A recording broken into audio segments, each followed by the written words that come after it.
Wanderers, welcome to episode 147. But before we jump in, we have a little business to talk about, Big Mace. What is it, big dog? If you're listening to this podcast on one of the multitude of platforms, why don't you go on over to YouTube and subscribe? Smash that like button. And if you've got your phone in your hands, go ahead, go to Facebook, go to Twitter, go to TikTok, go to Instagram, find us, like us, enjoy the content. Do we agree? I agree. All right. Season 1, episode 47. Alert the media. We've got a new title sponsor this month. Smoke, you want to know who it is? Yeah. It's our friends over at Voges Lawn Service, servicing DuBois, Spencer, and Perry County for the last 14 years. Voges Lawn Service is ready to help you with all your lawn needs. Blake with Voges Lawn Service provides the following: fertilization and weed control, aeration, overseeding, and lawn installation. Big Mace, Go ahead. did you know that the fall time is perfect for aeration and overseeding? Like I said, otherwise, any month that ends in R. Get that lawn ready for springtime and be the talk of your neighborhood. Give Blake a call today and let him help you have that lush green lawn you've always wanted. Smoke, well, not for Smoke, but for some of us, mowing may be a pain at times, but mowing a beautifully green manicured lawn makes that pain a little less. You can check out Voges Lawn Service on Facebook or give them a call, 812-393-9363. Be sure to tell Blake that the Dutchman sent you his way. The Wondering Dutchmen podcast. Where none of us are Dutch, but we all live in Holland, Indiana. Join us where we talk about what we all wonder about. This is the Wondering Dutchman podcast coming to you from Smokers Lounge. The Wondering Dutchmen! Yeah! Well, we'll fix it, guys. Yeah! Wow. Here we go. We're going to jump straight to it. If you're watching on YouTube, which if you aren't, you should go over and subscribe and watch right now. Or Spotify. Or Spotify, because they show it too. Yeah. We've got somebody in the lounge that is not normally here. 10-time world champion. Oh, really? I don't know. I just made that That's up. what you're going with? Yeah. I was going to go straight into it. I was hoping you had something like pre-writ down, ready to go, some like 10-mile long list of badass credentials.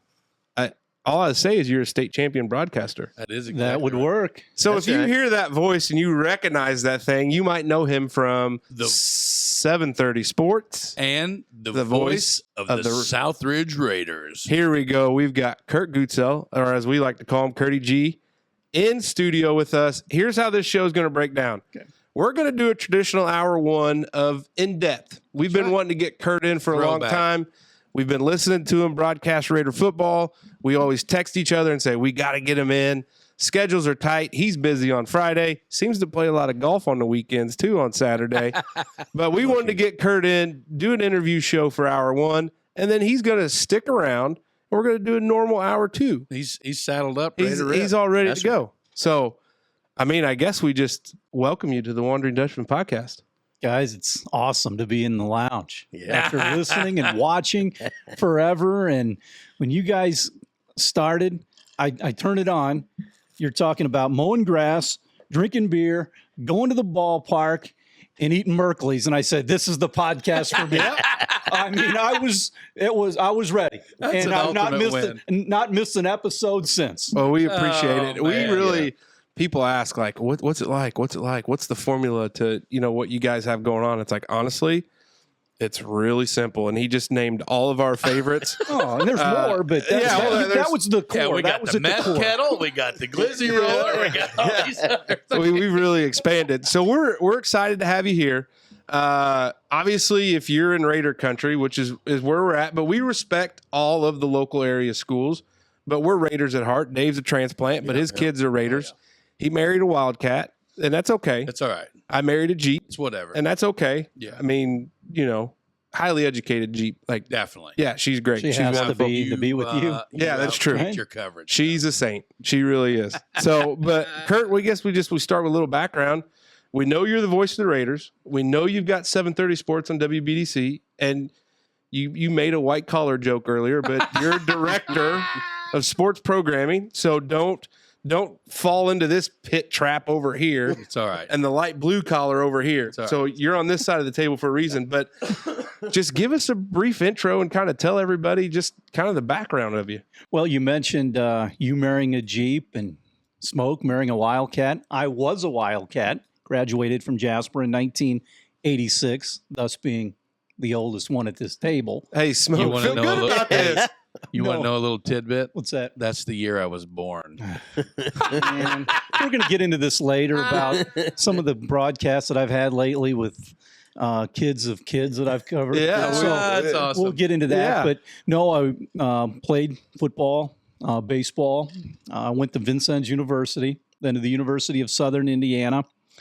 Graduated from USI in 90, and then started at BDC in the fall of 90. And we're sitting here 33 years later. That's crazy. Let's go. You know, and it's been a lot of fun, and I love doing it, and I love doing it here. Yeah. You know, so it's neat. Well, and we did an in-depth with Mitchell Carter, who I ran Right. into this weekend, by the way. Big news guy. And he kind of talked about how he fell into his thing by basically being the sympathy hire. So for you to walk right out of college and right into what you did at BDC, what was that like? It was really cool because you know, you're in college and you're sending stuff all over the country, and you're weighing this job opportunity as opposed to another one. And then the job at BDC came open, and I said, I'm going to start. I'm going to come home and see how that goes. And you're always thinking you're going to move on.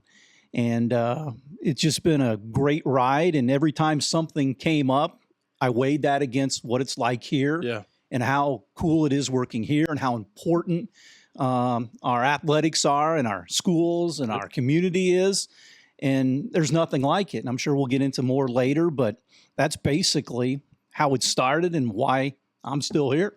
That's crazy. It's insane. It's just Did you always know from your broadcast infancy that you were always going to be a sportscaster? Did you always want to do sports, or did news ever cross your mind, or the commodity report, or anything really cool like that? Right. I did a little bit of everything while in college, did some work at other, broadcast outlets, radio and TV, but the bulk of it was sports because that's what I enjoyed. And For that's sure. what people told me that I would be best at and had a passion for. And it just kind of fell in, but I did a little of everything just to get that experience and just to see how that was. Maybe I would have liked news better. Who knows? But sports is basically what I want. I could never see you do the news. Could you imagine?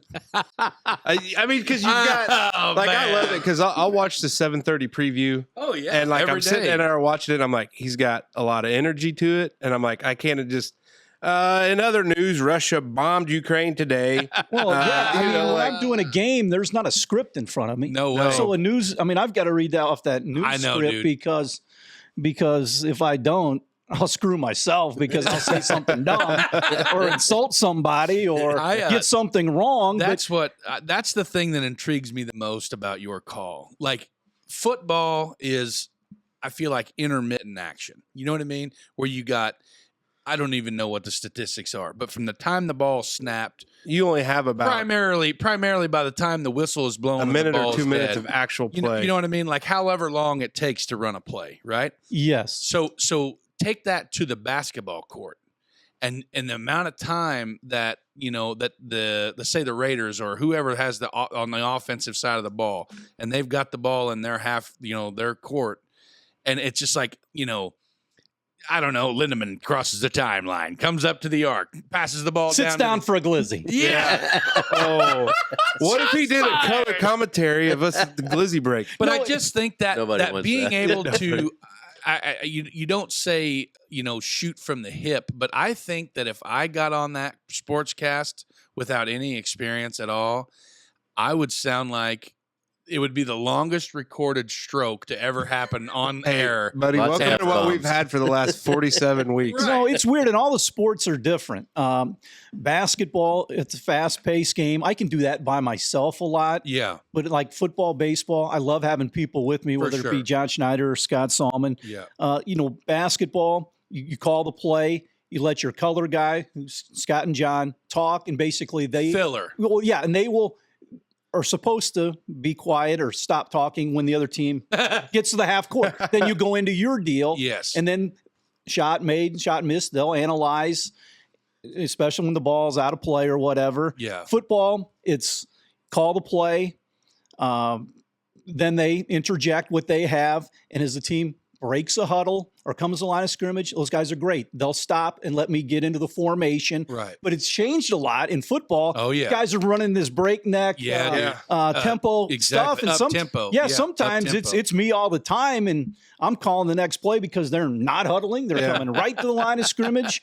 In basketball, sometimes the same way if you got people running up and down the court fast breaks and like stuff crazy. like But football's the hardest. that. Is it really? Well, see, I thought basketball would have been. I hate to say this because I'll probably get fired now, but I can roll out of bed and do a basketball game because it's fast. It's over in an hour and 20, no matter if it's a good, bad, indifferent game. Football, guys got helmets on. Guys, numbers, jerseys, you're away from the field. And you study more and you're way, some lights are good. You're sitting up up high. And it's just harder. And if you're at Raider Field, you're in that wonderful, beautiful Toys Auto Parts press box. Oh, it's awesome. And that's where you get shout out Angie Toy. That's right. That's where you get your Angie auto parts, Woodruff. right? Angie Woodruff, yeah. Right, Shit, now I'm in trouble. KC, that's where you get your auto parts. That's where you get your right? auto parts because the best part is you. Football's a little bit more complex because of that. In basketball, it's easier to do. Baseball is kind of hard because there's a lot of dead time. Oh yeah, and it's April and it's spitting snow and it's 35 degrees and you're freezing to death. But it's I like all three of those. And everybody's, what's your favorite? I don't really have a favorite, but if gun to head, it has to be football. Oh yeah, just because of what Southridge has been to me. Yeah, and when I started. People don't understand this. I talk to these younger guys, our good buddy Brad O and those guys. He's going to be so jealous of this, by the way. We're going to catch some flack. I saw him at practice, and I didn't have the heart to tell him that I was going to be meeting with you guys, you great Americans. But no, and it's football's kind of been my favorite thing because I've seen where it has come from. Those guys didn't realize that the Raiders weren't the Raiders that we know now. No. When I started in 90 or the fall of 91, that was when Coach Wink they called it Rift or whatever, where you couldn't coach if you didn't teach. Right. And they had some stuff going on. So he didn't coach. So they went through a couple of coaches, and I've watched Tecumseh score 65 against us, North Posey, South Spencer. They'd run up and down a field on Southridge, and it wasn't pretty. You'd never think that today. No. But it was amazing. And then I saw it within the 2 or 3 years when Coach Hanner came. There were some people on the school board that had sons that played. They said, we're going to get this thing right. And they hired Coach Hanner. And we can have another show on Coach Hanner if you want. Yeah, I love it. But you know what? Yep. But it was, I've never seen anything like it. I mean, I've watched schools around here struggle for 100 years in football because it's hard to turn around. But the transformation from Southridge being not so good to where they are now, it's the most powerhouse. It's the biggest turnaround, the most amazing thing that I've seen in my 33 years. And if you're younger, you don't understand it. They go, how can that be? Because we've always been good. But when Coach Hanner came, it was a trend up, and that's where we are today. So that's a little background of why football kind of means a lot more to me. And in baseball at Southridge, they weren't what they are now. No. And I credit Coach Mattingly and some of the guys right before him. Like Casey, player development. Right. Well, it's a part of. I mean, and you guys do the youth football or the youth soccer. Oh, yeah. You know that's where it all starts. Oh, yeah, man. In any of these places around this area, and that's why this area is so strong and stuff, because they do have good feeders. Smoke's programs. all in on youth sports. Oh, yeah. Well, we've established that. Spectator extraordinaire. He just wants some shade down there at the soccer field. field. Is that too much to ask? And he don't want to work a damn concession stand at Southside Park. Yeah, can we opt out of that? Yeah. Well, he's good for a year now, so he's good. In the high school program, the band works concessions. I just want to go back to your Coach Hanner point. When Southridge won state, I said that he may not be the coach, and he might been the coach for a while. But if it's not for Brad Hanner, Coach Kelly Murphy doesn't have his success, and Coach Buning has just taken it to the next level. the way I like to put it is I was at the my senior year was Hanners last year. We won sectional, got beat regional final against Brownstown at home. It was a brutal game. All those Brownstown It teams sucked. of those early they 2000s. played dirty. It was it was a terrible game, and I'll never miss it. That's when all of our cronies from Mount Vernon came up and painted their chests because we did that first overnighter with Mount Vernon and met all those guys. And that's some of the most important and fun times of my life. And from the time I was in 5th grade playing football in the Huntingburg in the Raider youth program with old Noisy Niehaus and Dave Krieg, Krieg's another name who's still coaches. Charlie Foose, Charlie Foose, all those guys. Kenny Peacock when he started, and Bill O'Hanian, getting that thing, and Phil and everybody, It was a trend, and it was 3 claps, ready, bang, bang, bang, Black Cloud D up, do you like football? No, I love football. It's like all these things that have lived the test of time in Raider football. It's something that people won't understand. And it definitely holds a really good, really deep spot in my heart. Well, they've gotten it right every hire they've made. Some of these sports and some of these schools, they can't get it right for 100 years. But Coach Hanner comes in, then he's not there anymore. They go out and get Kelly Murphy. He was coaching at Wood Memorial, and on the surface, why are we getting a guy from Wood Memorial? Because he was a good coach. He's a perfect fit. He just and a great have guy. Very big fish to fish in the pond. Yeah, small pond he was working with. So what happens is all of Coach Hanner's staff, whether it be Wink, Wheel, Coach Seib, they stay for Coach Murphy. Coach Murphy is going to be the principal or assistant principal. He's stepping down. They hire Coach B. Out of a Jennings counting program that's not very good. No, but unreal. But what happens is those same assistants had stayed for 3 different regimes, A, because they love Raider football, and B, because they believed in the guy that Southridge hired. Yeah, man. And those head coaches made them goosebumps. They made it a part of what it meant to be in Raider football. And you guys have it with the baseball staff. You've got guys that have coached forever. Yep. And I watch these programs at other places. They can't get out of their own way. So again, football is special. Out there on a Friday night, it's weird. I mean, I've been doing it for 33 years. I pull up to that place, and it's like the first time I've ever been there. Really? It's just something about that's cool. Man, you see that water tower when those leaves change on those trees, and you're playing in November, and you just know what all. Again, I appreciate it more because of where that was when I started, because it was not pretty. It wasn't, and it wasn't anybody's fault. Those other teams were just better. Yeah. And now we're at that place right now because of all the hard work of the players and the coaches and the community and the administration who lets the coaches around here do their job. And that's for sure. So I've just loved it when I started. I mean, I came, started in 90, and the first person I met at Southridge is Mr. Bardwell, who happened to pass and sad. Man, but he welcomed me in, and I talked about it at his funeral or whatever. I said, he welcomed me in. He said, "You're one of us now." He goes, "I don't care where you went to high school." Yeah. He said, "If any coach here, anybody gives you crap, you come talk to me." And if you ever see the hands on that guy? Yeah.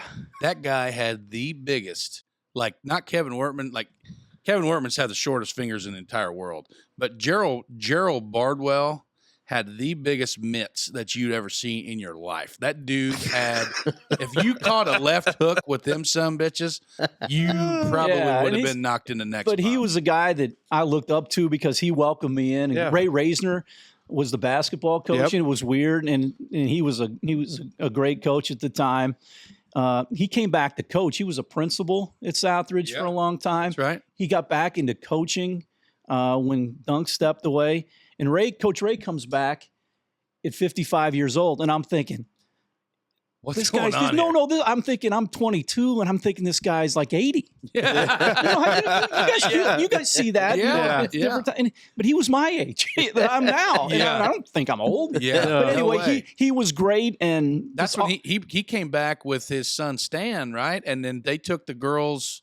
That's when they didn't they take the girls to the state championship? And that was after Ray got done. Oh, okay. coaching. Yeah. Okay. He got done coaching, and then he helped Stan. That's what I thought. Yeah. But Hey, you got to pause because we went almost Whoa, whoa, 15 whoa, minutes I'm- and Smoke I'm hasn't wait- asked a question yet. and then I'm waiting on a segue too for something else. But yeah, Smoke, you got I'm any just questions? taking it in so far. Well, you do I'm- really good oh, on shit, these. we podcasts. didn't do it. No, don't worry No. about it. We're working on it. What? Go ahead, Smoke. You got a question? No, not yet. Oh, okay. All right. Taking it in. Hey, you Yeah. know what? One thing that is really important, like in Raider sports or sports broadcasting and everything like that, a good maintenance program. Yeah. And you know who else does a really good maintenance program? Who does a good maintenance? Sitewise Land Management. Oh, This hour one is brought to you by our friends at Sitewise Land Management. Sitewise Land Management offers land management, excavation, and forestry services for residential and commercial properties. A few of the recent projects, including thinning of woods for timber production and wildlife habitat, readying some property for hunting season, brush cutting, fence and property line maintenance, and using a forestry mulcher to open up some wooded areas, freeing it from invasive autumn olive and honeysuckle. Sitewise Land Management also dips their toes into fall and spring landscaping with landscaping installation, mulch services, and fall cleanup. Give Corey a call at 573-303-4967 or check them out on Facebook. Get all your fall projects started today and start planning for those spring ones. And when you do talk to our friends at Sitewise, tell them the Dutchman sent you. Yeah. we're so excited to talk to Curdy G. We just bypassed. Well, so you I know. apologize to Corey. Starstruck. we just- And then he has the live read, handles it flawlessly. After 2 sentences, I would have been dropping F-bombs and I would have to start over. Heck, I'll do that tomorrow morning. well, That was you should have. outstanding. If you You're recall from one episode that's been published when they were new and it was like, Yeah. So- Sometimes these ad reads, Casey's he's pretty good. You but can then tell- other times, like when he gives, like you can see, like I'm usually hour one guy, Smoke Dog's usually hour two guy, and it's like, hey, let's see how bad we can F over Mace on that. we use some big words there on occasion. So we kind of get the background. We get where you're going, and I just want to bring up Holland resident Walt Ferber. Because when you think about high school sports and play-by-play guys and what they do, like you and Walt, I put you and Walt in the same like category and sentence. I always found it intriguing, and I'll ask the question here in a second. Walt lived in Holland, but always did Jasper. You lived in Jasper and always did Southridge stuff, and I always found that just unique. Yeah. I don't know why, but I guess my question is, when you were a new guy coming in, what was the local like kind of like welcoming, or like what was it like? And Well- was Walt like a big source of help, like, you know, teaching stuff, like, you know, because I'm sure probably WBDC, how many sports guys did they have? Yeah, a guy like Bob Simmers, who was like a legend going back to the 60s and 70s, was great at Wits. Denny Spinner Yeah. was the guy that called the Raiders like in '82 when they went to the state. Really? in Yeah. football. Hey, he's In football. a big fan of the program. Huge right, and Dutchman fan. he's been he was always great and just all awesome to listen to back in the day.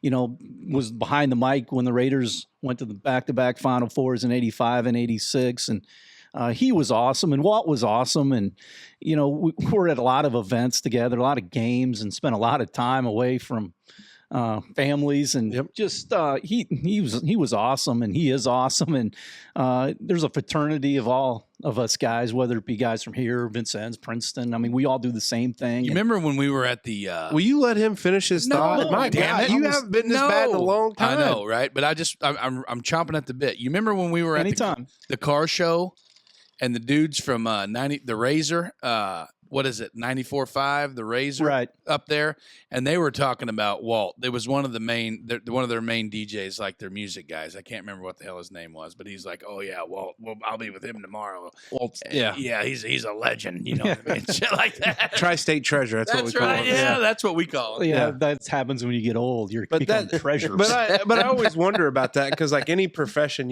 you knock into, especially like right out of college, I can't imagine like that first day, like you think back to 1990 and you're like, Well, that first day, like we look back at our first episode Oh, it's rough. and we're like, that's terrible. Like we're ashamed of it. Oh my almost. God. You pop in tapes from those first games, and I got a lot of them, and you go, this is awful. How did I get employed? No, it's like, you know, I mean, you got the the Brady Bunch, voice, going when they had the voice change. I know Yeah. you guys don't watch Brady Bunch, you're too young, but anyway, it was, you talked about like Walt being from Holland and me being from Jasper doing Raiders, you doing Jasper. It just where you were employed. And, Yeah. and again, going back to a guy like Jim Bardwell or Ray Reisner, they took me in. And once you prove to fans to turn on the radio that you know what you're doing, Yeah. they could care less where you were from. Exactly. So, I mean, it worked out, and it's been great. I mean, and in the bottom line, I just wanted Southridge to do well. I mean, that's Well, the you got bottom 3 line. state titles: girls basketball, Right. football, baseball. Right. You- Yeah, and a lot of other big games, and there were a lot of nondescript games that we've done, and I do want to get into but that. I would like to talk about those 3, the state championships. Let's 'cause talk those were- about them. That's a good segue why the mixologists over there do their thing. Yeah. Well, so- see, a lot of times the camera work. See, Yeah, the camera work. They wouldn't know about it. Well, I that will just never be ruined that. seen. I just spoiled it. Yeah, So way let's to go. let's start in 99. We got, it was 99, right? 98. So 98, that squad, Rachel Matthews, Kara Meyer, Joe Fenneman, Jill Finneman. Ari Bubelor, Yeah. And then crew. I'm trying to think, I'm trying to round it out. That was the old Market Square. beat Bluffton. So what was like? What do you remember from Steel that game? trap, man. Steel trap. I was there live. What? Well, because What Chris was like graduated in 6? '99. How old were you, you? Like 6? 4? 98. I was born in '87. State championship for Yeah. basketball is in March, early March. Yeah. So I would have been 11 at the time. It was a fun ride. They played South Spencer in the sectional final at Wood Memorial, and they beat them like 22-18. It was Wood a little, Memorial sectional. yeah. It was. It's class. amazing It how was- no, sectionals. Oh, it was class. It was Yeah. the first year of class, and so they barely beat them, and then they go on to the regional. Had a heck of a game down at North Knox, or South Knox against North Knox, who was really good. Went to Bedford for 2 games to win the semi-state. Then the game at Market Square where they just beat the hell out of Rachel Matthews. Oh, it was brutal. Yeah. And she hit her head and came back and hit like 6 straight free throws in the 4th quarter. And Kara had a big game. Jill had big games. And it's weird because you never think of our teams winning a state. You always thought it was going to be Marion or Yeah. Fort Wayne North. You just never, and that goes to some of the players that we can talk about later too that come through this county. But you never thought of one of your teams winning a title. And Jasper broke through in '96 and won a baseball title, and they won a football title. Southridge has won, that title, then the baseball and the football. But it was surreal to see Southridge back in a state championship game and win it. It was Market Square Arena. That place was awesome. It's a lot better than the Conseco or whatever they're calling it now. Gamebridge. Yeah, Gamebridge. Now let me ask you this question: so, would you be a fan of Robert Stadium over the Ford Center now? I loved Robert Stadium. Robert Stadium was a great place Ford to watch Center a basketball game. is better for concerts and stuff, I guess. I mean, I haven't been to a few, but Robert Stadium, and especially before they renovated, it was old. And Yeah, dude. Popcorn smell. Concrete Yeah. seats and greasy ass floor. Dude smoked. Yeah. Jerry Yeah. Lawler wrestling. And Yeah, Jerry Lawler. Handsome Jimmy Valiant, Bill Dundee. You're smoking in those old, Aces Yeah. games when Yeah. Don and Sloan and those guys played.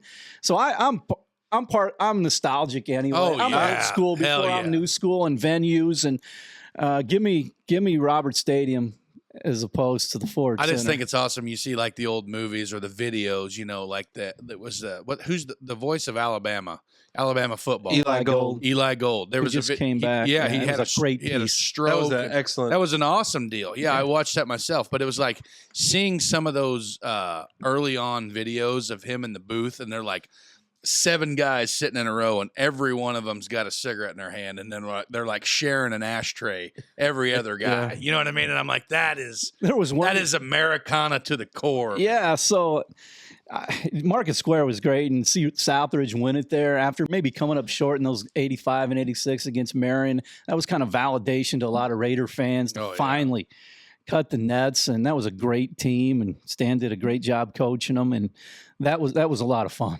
There is one thing I'll say before we go to football, is that there is no other support like local small community support when you go to these events. Having experienced it, like coaching wise, when you play schools that are private and you see that, but I can remember like Southwest DuBois County represented up there for those girls. Oh, like, it was a huge crowd. It's amazing the way people in Southwest or anywhere in DuBois County, how they support. And that's one of the reasons they said, why did you stay? Why are you here? Because people still care about it. Yeah. They are passionate about it. It's like covering a major league team or an NFL. I mean, you go out to Raider Field on a Friday or in a big tournament game. I mean, it's amazing. Struggle to get a spot in the parking lot. Yeah, and that's part of it. And to your point, it's just people want to be a part of that, and it galvanizes the community and it galvanizes the school corporation. So yeah, it's a big part of it. I think one of my biggest takeaways from the state tournament that we went to when we won the baseball state championship was the 3A game when we won was absolutely electric. And then Jasper played the following game, right? Yeah. And they ended up winning. Yeah. And like the Jasper Southridge rivalry has been pretty thick for a long time because we're county rivals. But I feel like the Southridge Jasper was way stronger than, say, the Southridge Forest Park. But the Jasper fans were rooting for Southridge baseball just as much as the Southridge was rooting for the Jasper baseball. Like we all stayed, for the Jasper game as well. And I mean, it was just that was a day, and the week before at Rookser Field. That day when it was about 150. Oh my goodness! Oh man, people dropping are like going flies. down. People going down in the stands. And that day was. Is that press box air conditioned? Speaking of shade trees, good grief! Come on, Gobert, get some trees over there. He's got one. Yeah, that's where everybody sits. Come on, Gobert. Yeah, that's the thing. It's the no shade at in Jasper, and and they'll say something about League Stadium. So right. But that's what was so. They were Jasper Southridge, Jasper Forest rivals for so long, but when they're no longer in the same class like they were, there's the animosity's kind of apart because you're not ending each other's season. That's what I consider a rivalry. Jasper for a long time.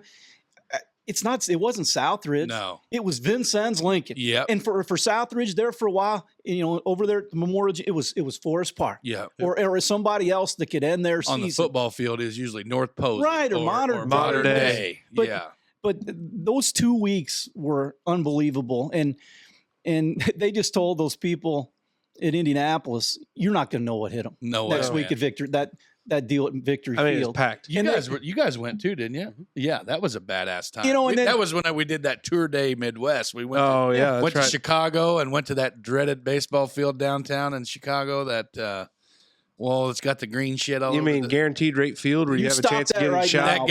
You stop that right now. That green shit on the fence and yes, I need a weed eater. Yeah, or gasoline or something to get rid of that.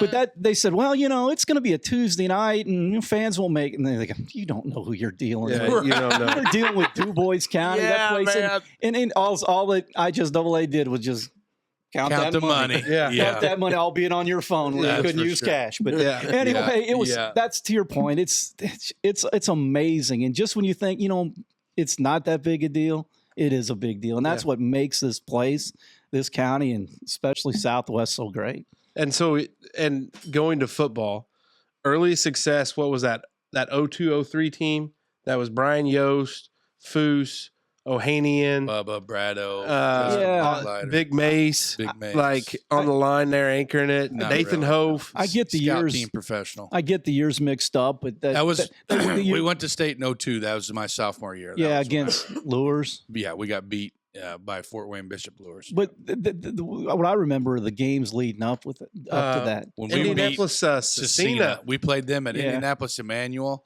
It was like 25 below zero. Yeah. It was colder than shit. You could literally see the white glow from the RCA dome, Yeah, yeah. like over the skyline while we were Yeah. playing. This was a traditional inner city, like African American predominant old school basketball school. Like when we went to the gym, you couldn't have fit another plaque from like state champion basketballs all over the old Yeah, gym. that And was a great It was night. insane, dude. And it was colder than shit. Yeah, because you know who rode up on a regular old yellow school bus because they didn't have a driver's license nor parents that wanted to take them? Me. This guy. Oh, yeah, the you fan had bus. to be there. Yeah, I rode we were the fan bus. we on that were son in of a bitch. the we were in the old yellow bus there, Yeah. but That was Yeah, cool. Who was that that was sectional insane. championship game? Was that South Spencer? Mater Day. Yeah, well, they had some battles with Mater We Dei beat down Mater there. Day at home, and like the night before had the biggest freaking bonfire you ever Oh, seen. that's right. We beat Mater Day at home, and I'll never forget it. It was like late in the fourth quarter. Andy Shirley got cleated, like almost cut his index finger off on his offhand. It wasn't his snap hand; it was offhand, and he had so much blood on his white undershirt that if the refs would have saw it, he wouldn't have been able to play because he was covered in blood, and he had that thing so wadded up underneath his jersey. And snapping one-handed, you know what I mean? And that class in itself, like Go ahead, buddy. I was so, dude, we got so lucky to be blessed with it. Like that was I feel like a dream team. 'Cause That was so fun. those because, dudes were bad mother Man, effers. it- Oh, Matt Twisky. We forgot about. Yeah, Matty T. state championship game. Matty Yeah. T got his bell rung, stood up after the play call dead, and walked to the wrong sideline. Like that was those But guys. then again, we were at the state finals dealing with lures. Yeah. We were 2A and they ran 90 guys out there, and we had Parochial 43. cheating bastards. Yeah. That's what they are. No, and- PCBs, baby. But that team, I mean, Yost, the quarterback, he's today still might be the best quarterback that we've had. and in a while, probably but- one of the best looking dudes that ever come through. Oh, Hey, but that guy had some looks. He was a son If of he a had social buck. media back then, I seen him. He was at our because this is me calling myself old, but we just had our 20-year anniversary for that team, and we went out on at halftime on the Raider Field, and Yost, he was there, and damn, he looked good. Yeah, That went looks on to good. play at Morehead State down Yeah. in Kentucky. But yeah, that was a great team. And then Murph took a team up there as well. that was that 06, Got beat by 07 Harding. squad.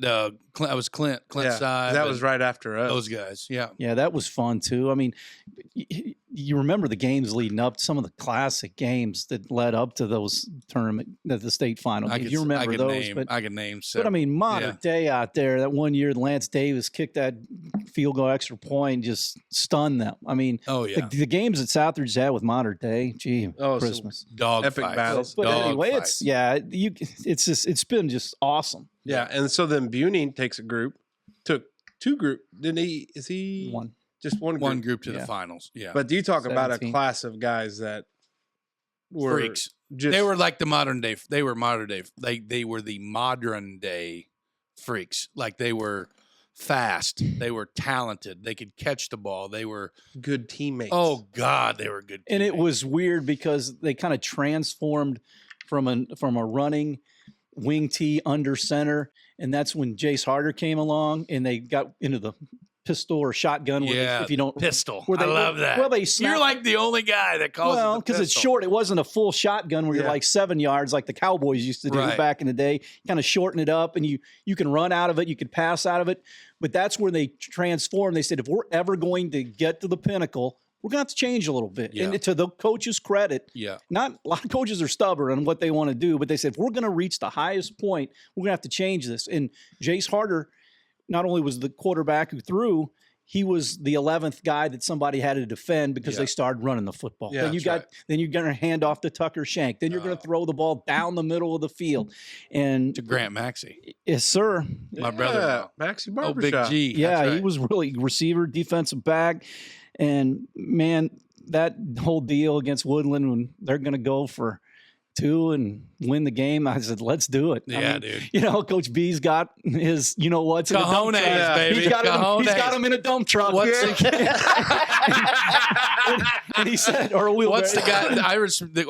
We were all like we were there, of course, Yeah. because Grant was playing and everything like that, you know. And I was riding that bandwagon. But like when you go back and watch the replay of it, and the guy that were calling the game, Yeah. the IHSAA Yeah. TV guys, they were like, you don't come to Lucas Oil to tie. Yeah, that's you what come to Coach B Lucas Oil to basically win. said. You know what I mean? Well, And then the plays that were made in that game, Tucker, they ran a tight end screen that got a bunch of yards to get it down there, and then that 2-point play that they ran. Oh, I mean, God. and you know, Karen Nordoff had great pictures of Jace dropping back, like frame by frame. Oh yeah, Tucker diving into the end zone, and Mhm. and Everybody it's weird going though. nuts. May or may not have a lineman jumping on sides Right, on the and then, other you know, side, you know, and then- whatever. But And then you got hey, we won that summit but fair then, and but then square. you got Bubba. about a minute.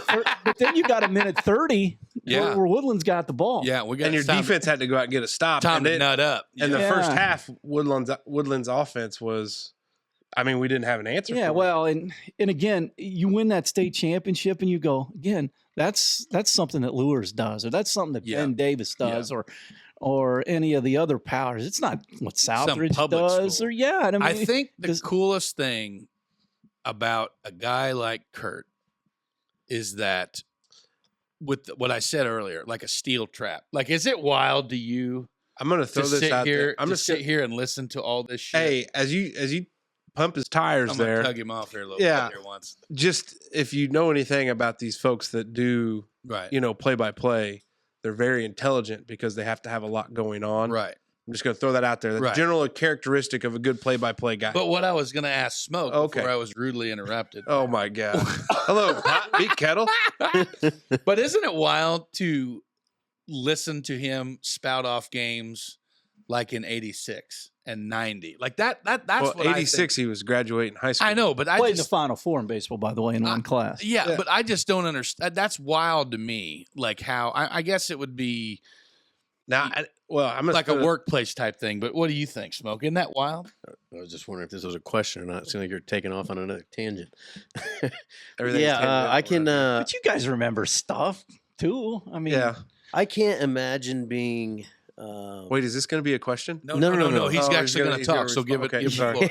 So I'm sitting here and I'm taking all this in, and I can't imagine being that passionate about what I do. I wish that I was, but to be able to talk about something that happened in my career 30 years ago and still remember it like it was yesterday, and be able to Yeah, speak to the details and the people that were there and the things that happened and the nuances that made it special. That's awesome. well, because other people care about it. I mean, if it was just you caring about it, it's like who gives a crap? Yeah. Yeah. But other people do, and they remember a lot more than I do. They'll come and say, "You remember that?" I'm gonna go.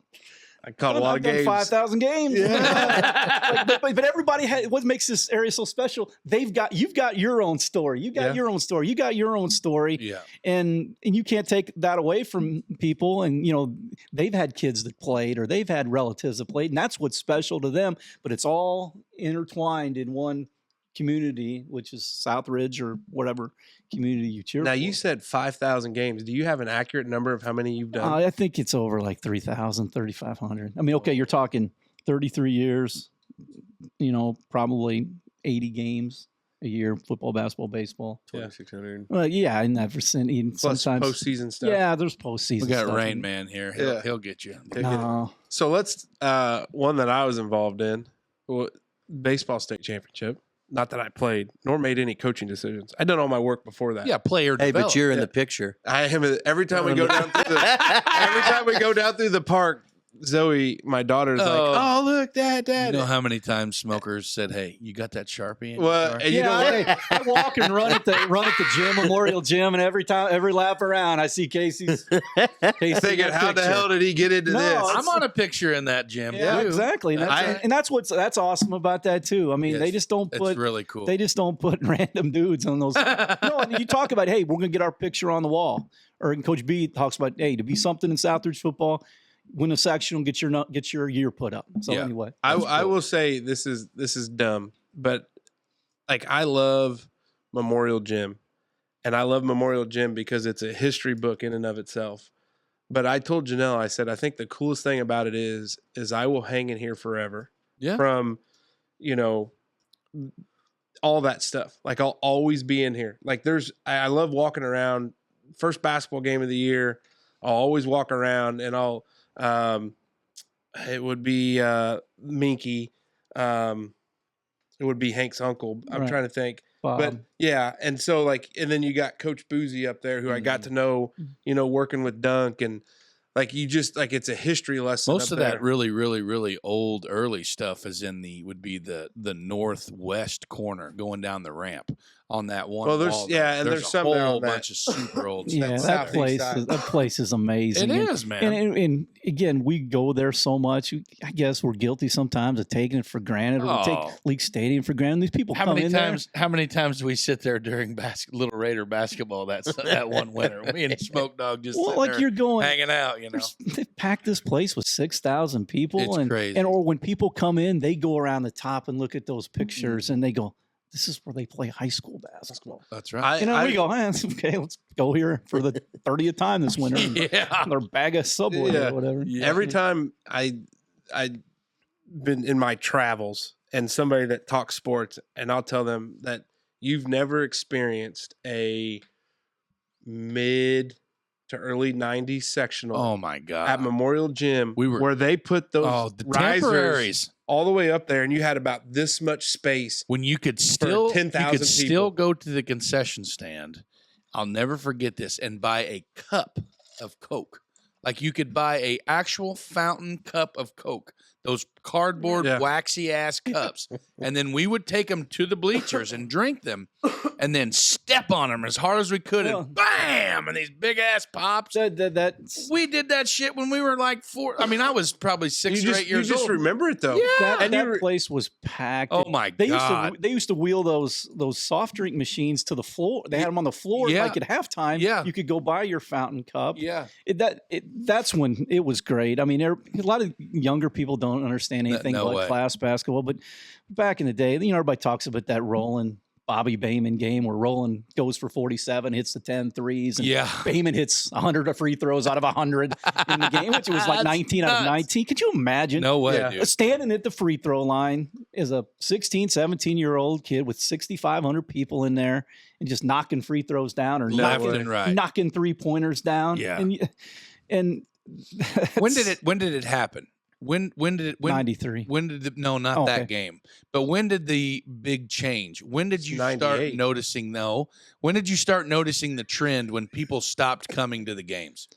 When did that happen? Well, because I can remember as a kid, and so can you, when we were little, and like he's talking about these 6,000 plus sectionals and all these, like even football games where you in the Raider field, like I mean, I can remember playing on a Friday night, and the student section was 10 rows deep and a whole section wide. And you had people standing around the track. Like like the whole bellied up there. to the fence and lawn chairs in the end zones. I think 97 was the first last year of single class sports, and 98 was the first year of class sports. And I got a different opinion on it.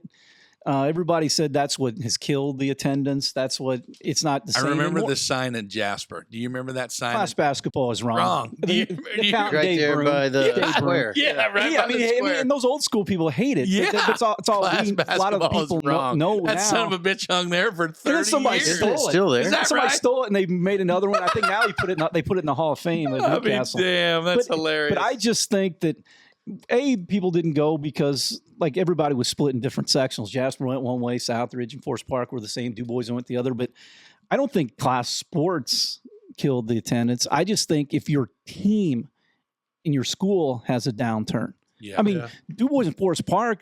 I mean, Forest Park killed it in when they went in basketball. Du Bois, if you give a fan base a reason to come out, they'll come out in droves. But when your school hits the skids, like Southridge had some tough times in basketball. God, yeah. I mean, you look at how many. I mean, the success Dunk had, and hell, when I started Ray and those guys, Razor with Jeff Tooley and Tim Tooley, they won like 2 straight sectionals, and I'm going, this is cool. We're going to do this every year. Yeah. And then we went on a drought and like Bad drought. Yeah, and long so time. anyway, I just think if you put a good product on the floor, people will come despite it. But everybody wants to be quick to blame class basketball, and it's an easy target. Yeah. And because it is a little different, especially here, because of the passion that place invokes when you walk in, when you got county. I mean, like going back to the Fountain Cokes, just the stories of that sectional. It was so packed. You had to buy season tickets if you wanted a sectional ticket. Could you imagine trying to sell season tickets for any sports right now? No way, man. So one year you couldn't get a ticket. These guys came to the gym with 2 big blocks of ice on their shoulders, and they told the ticket taker, goes, "We're here to deliver ice to the game." And there's a funny thing. They walked in the gym, put that ice in the restroom, and the water was flowing out. And somebody goes, "You dumbass. We don't have ice in our drinks here." But they fooled the person. That's what you did to get in the game. And That's and insane, so, man. Like, it was classic. Like, Du Bois and Forest Park are playing, and Forest Park beats Du Bois. Du Bois people are leaving the gym, and Southridge fans and Du Bois or Jasper fans are wanting to buy their tickets to get in the games. The I next can night. remember that. Because you're, like the Barter Box program, the world famous Barter Box program. BARTER. Yes. So the next Saturday morning, if your team got beat, that's all that was on that show. 683-4144. Hey, I've got 4 sectional tickets. Oh, my and goodness. they would be snapped up like this. Or Really? the story, guy walks out and Jasper beats Forest Park, and a Jasper fan goes up to the Forest Park fan and goes, "Hey, you going to use your tickets?" And the guy goes, "Nope." "Can I have them?" The Forest Park guy went, just tore it up because he was pissed. You know what I mean? I'm not going to be here. Neither are you. Exactly. They were so passionate about it, but that's what a ticket meant. It's like people did all kinds of stuff to get in those games, and that's just part of the lore. And again, that's not happening maybe in oh God, long time. Name your. It's not happening in Evansville. Maybe it's not happening in Corden. No, but God dang it, in Du Bois County, that's what makes it cool. That's well, right. Dave has a famous saying, Dave Smoker here, about Du Bois County is 30 years behind the 10, I think is what 10. I Oh, told him. okay. But I think what some of it is nowadays is with social media and connectivity among kids. There's no inner rivalry amongst kids where they just absolutely hate each other. Oh my God! You know how many times we've almost gotten fights in the Brick Oven parking lot after basketball? Unreal. I didn't play basketball. You know what I mean? Like, I was obviously cut. I mean, I was cut in the 7th grade by Scott Blasey, and was the best thing that ever happened to me. No, don't. And then because I got to capitalize on my weightlifting career and my football and everything like that. Because basketball players are No, don't pussies, you? I guess I'd you say. can't say that. Whoa. Shots fired. And you came out a pillar of health again. There I am. But 15 knee surgeries. Like, we would and go 4 there, pounds. like we would make shirts. We would go to Walmart or dollar store and buy shirts and just make them specifically for individual games because we knew what to say to the team that we were playing to piss off their stand. And you never And that was dated. You awesome. never dated a girl from another. No way, dude. No. If you did, Especially you were not doing for- it just to be a jackwagon. Yeah, Well- like, hey, we stole one of your chicks, bro. Yeah. A lot of that Bro. now is Bruh. the Jasper guy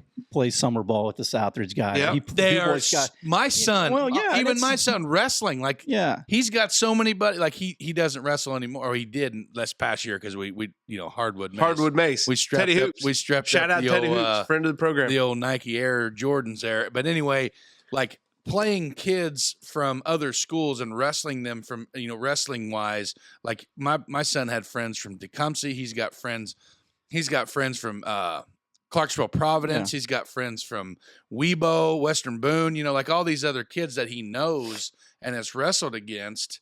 And like, that never happened when we were. Yeah, and part of it again is Southridge and Jasper aren't playing for the sectional championship, so the rivalry, it's not for the older people, it's still there, but for the younger people, they're I not. still can't get my father-in-law to wear Southridge. Well, see, again, he's old school, Gary and I Geisler. appreciate that, and I appreciate that. He'll but, wear a red shirt, but by God, we haven't got but he won't. Yeah. I'd be damned if It's it a red says Jasper Jasper shirt. Yeah. But you know what? Your kids get older and they start playing. Grandpa, he'll be on Oh, board yeah. because that's what grandparents do. That'd be a great deal. So there. I want to. So you've watched a lot of games. You've Yeah. seen a lot of athletes. So I got 2 questions, and the first one is, I know it's hard to say the best athlete you ever watched because you're going to upset some people, because there's going to be somebody say, "Well, Kurt, you left me off the list." yeah. But what's a few that you've seen come through where you're like, that's a different breed of kid? I mean, a lot of it's easy. I mean, you look at Colson, Oh yeah. what the stuff that he did. Friend of the program, by the way. Yes, Yeah. that Big friend. Of the program. that guy was unbelievable, and he, from a young age, and he was. I mean, I watched him play football, and He run like a giraffe. but he was so he was fluid. fast, and I had a Big Ten offensive coordinator tell me when he was a junior, and he said, if you put Colson in a pair of shorts and a T-shirt and another Division I Southern Indiana quarterback in a T-shirt and shorts and put him out in the field, and you didn't know anything, you'd say that's the guy that's going to be the Division I quarterback. in shit. Colson. Oh, I Because he believe can it. run, because that's what and not that the other kid was really good. No, but I'm saying it just that. I mean, he was a different dude. I mean, basketball, when he needed to turn it on, like they went to the semi-state his senior year, and they kind of muddle along in the regular season. But when it got to the sectional and the regional, and plus they were really good defensively, that's Yeah. what carried that team. That really helped. Because I mean, everybody's like, they said the coach, well, they had all that talent. They didn't. They had okay pieces, but that might have been a hard team to coach. Right. If you know how Yeah. some of those guys on that team. exactly. Yeah. So but they were all good athletes and good kids. But you got to mix them together. And Colson, and he carried that team in the tournament, and of course in baseball, what he did. And I'll tell you, That ball against Brebeuf, I don't I've think it's never come s- down yet. I just that's another game that one he hit. But I think the thing that the key to that game was Cam DeGasser. He smokes that triple, and you kind of go, We're can gonna be do this. okay. We can do this. We're going to be Because okay. Dukanich was in there throwing 95, and they had no respect for Southridge. Absolutely none. Yeah. There were guys, there was, some fans from Jasper talking to the Brebeuf coaches the night before to tell them how you're going to beat Southridge or whatever. I'm still pissed off about that. They were fans. They were pretty good, knowledgeable about baseball. It wasn't coaches, it was fans. Had the Brebeuf coach in his basement and trying to whatever. So, Them son of a bitches. yeah. So anyway, That's awesome. Gasser smokes that ball, and we're going to be okay. And then Colson just hits that ball down by the tennis courts, and then Ethan Bell was Ethan Absolutely Bell. throwing And that's gas. another thing. It's like, we talk about Colson, Camden, and all those guys, but Ethan Bell, every day you're go out there and throw zeros. Yeah. You go throw zeros. Yeah. We might win 1-0, but you got to hold them. You can't. Yeah. And game after game, and he did it. And so, to your thing, Colson, really good. And there's been so many different and guys that just help their team. We talked about Brian Yost and Brad O'Hain, all those. I mean, there's so many guys, and Chase Harder. All yeah, those. and I was around with Roland, and but you never. First of all, Roland was really good in basketball. Baseball, but no, you had people go, well, I knew that he was gonna make the major leagues. There ain't no way in hell you knew he was gonna make. That's not Baseball wasn't really his number one sport, was it? And it's just so hard. But to sit there and say that everything has to happen. And Colson's in this situation. There's 100 things that have to happen for even Colson to get to the There's big no leagues. guarantees on it. He's going to be there. I'm fully confident of that. But it's just so hard. But Roland was great. I mean, and as much as people in Jasper talk about Roland, nobody talks about Matt Mock. Oh yeah. Yeah. This dude gets drafted to play baseball. Didn't work out. I mean, baseball again. To my point, baseball's hard. So he calls Nick Saban, who recruited Nick Saban. Nick Saban recruited him out of Jasper when Nick was at Michigan State. Matt happens to be playing for the Lansing Lugnuts in Class A, and Saban's still at Michigan State. So they kind of kept in touch. Yeah. And Saban told him, Ed, if anything doesn't work out in baseball, you give me a call. I don't know where I'm going to be. And, Nick, he bounces around. But so Matt called him, and he said, hey, come to LSU. So that dude goes down there after not playing football for so many years, he wins a national championship. And you know how crazy college football is now? Insane. It's insanely crazy. Yeah. And if Matt Mock was doing that today, he is still a god, and he doesn't buy a drink in Louisiana. Right. But for a dude to go there and win a national championship insane, against Oklahoma in the Sugar Bowl, Yeah. and then he gets drafted by the Broncos, bouncing around their practice squad. Then he goes to Tennessee and actually starts an NFL freaking game. And people in Jasper and Dubois, they just we always call him the Dubois County's forgotten son. I mean, the dude won a national football championship. Yeah. I mean, if a guy won a national crazy. football championship from Southridge or Dubois, whatever, now, they'd be putting a statue up. Yeah. So that guy was good. I mean, there were just so many. I mean, Alex Grau. I mean, As I say, Grauman, Mitch Stetter. and dude, you talk about with Roland, he was pretty established when he played, and he proved to be pretty, obviously a great Hall of Fame player. Joe Kaish. But you look at like when Mitch and Alex pitched, I couldn't imagine being their parents, because I was nervous every time they pitched because I knew how important each game was. That those guys, because they could be sent down. But, I mean, but for Alex Grauman to make the major leagues, that's unbelievably awesome. Mitch to do what he did. That's 4. So Southridge has 4 graduated baseball players to be drafted in the MLB, right?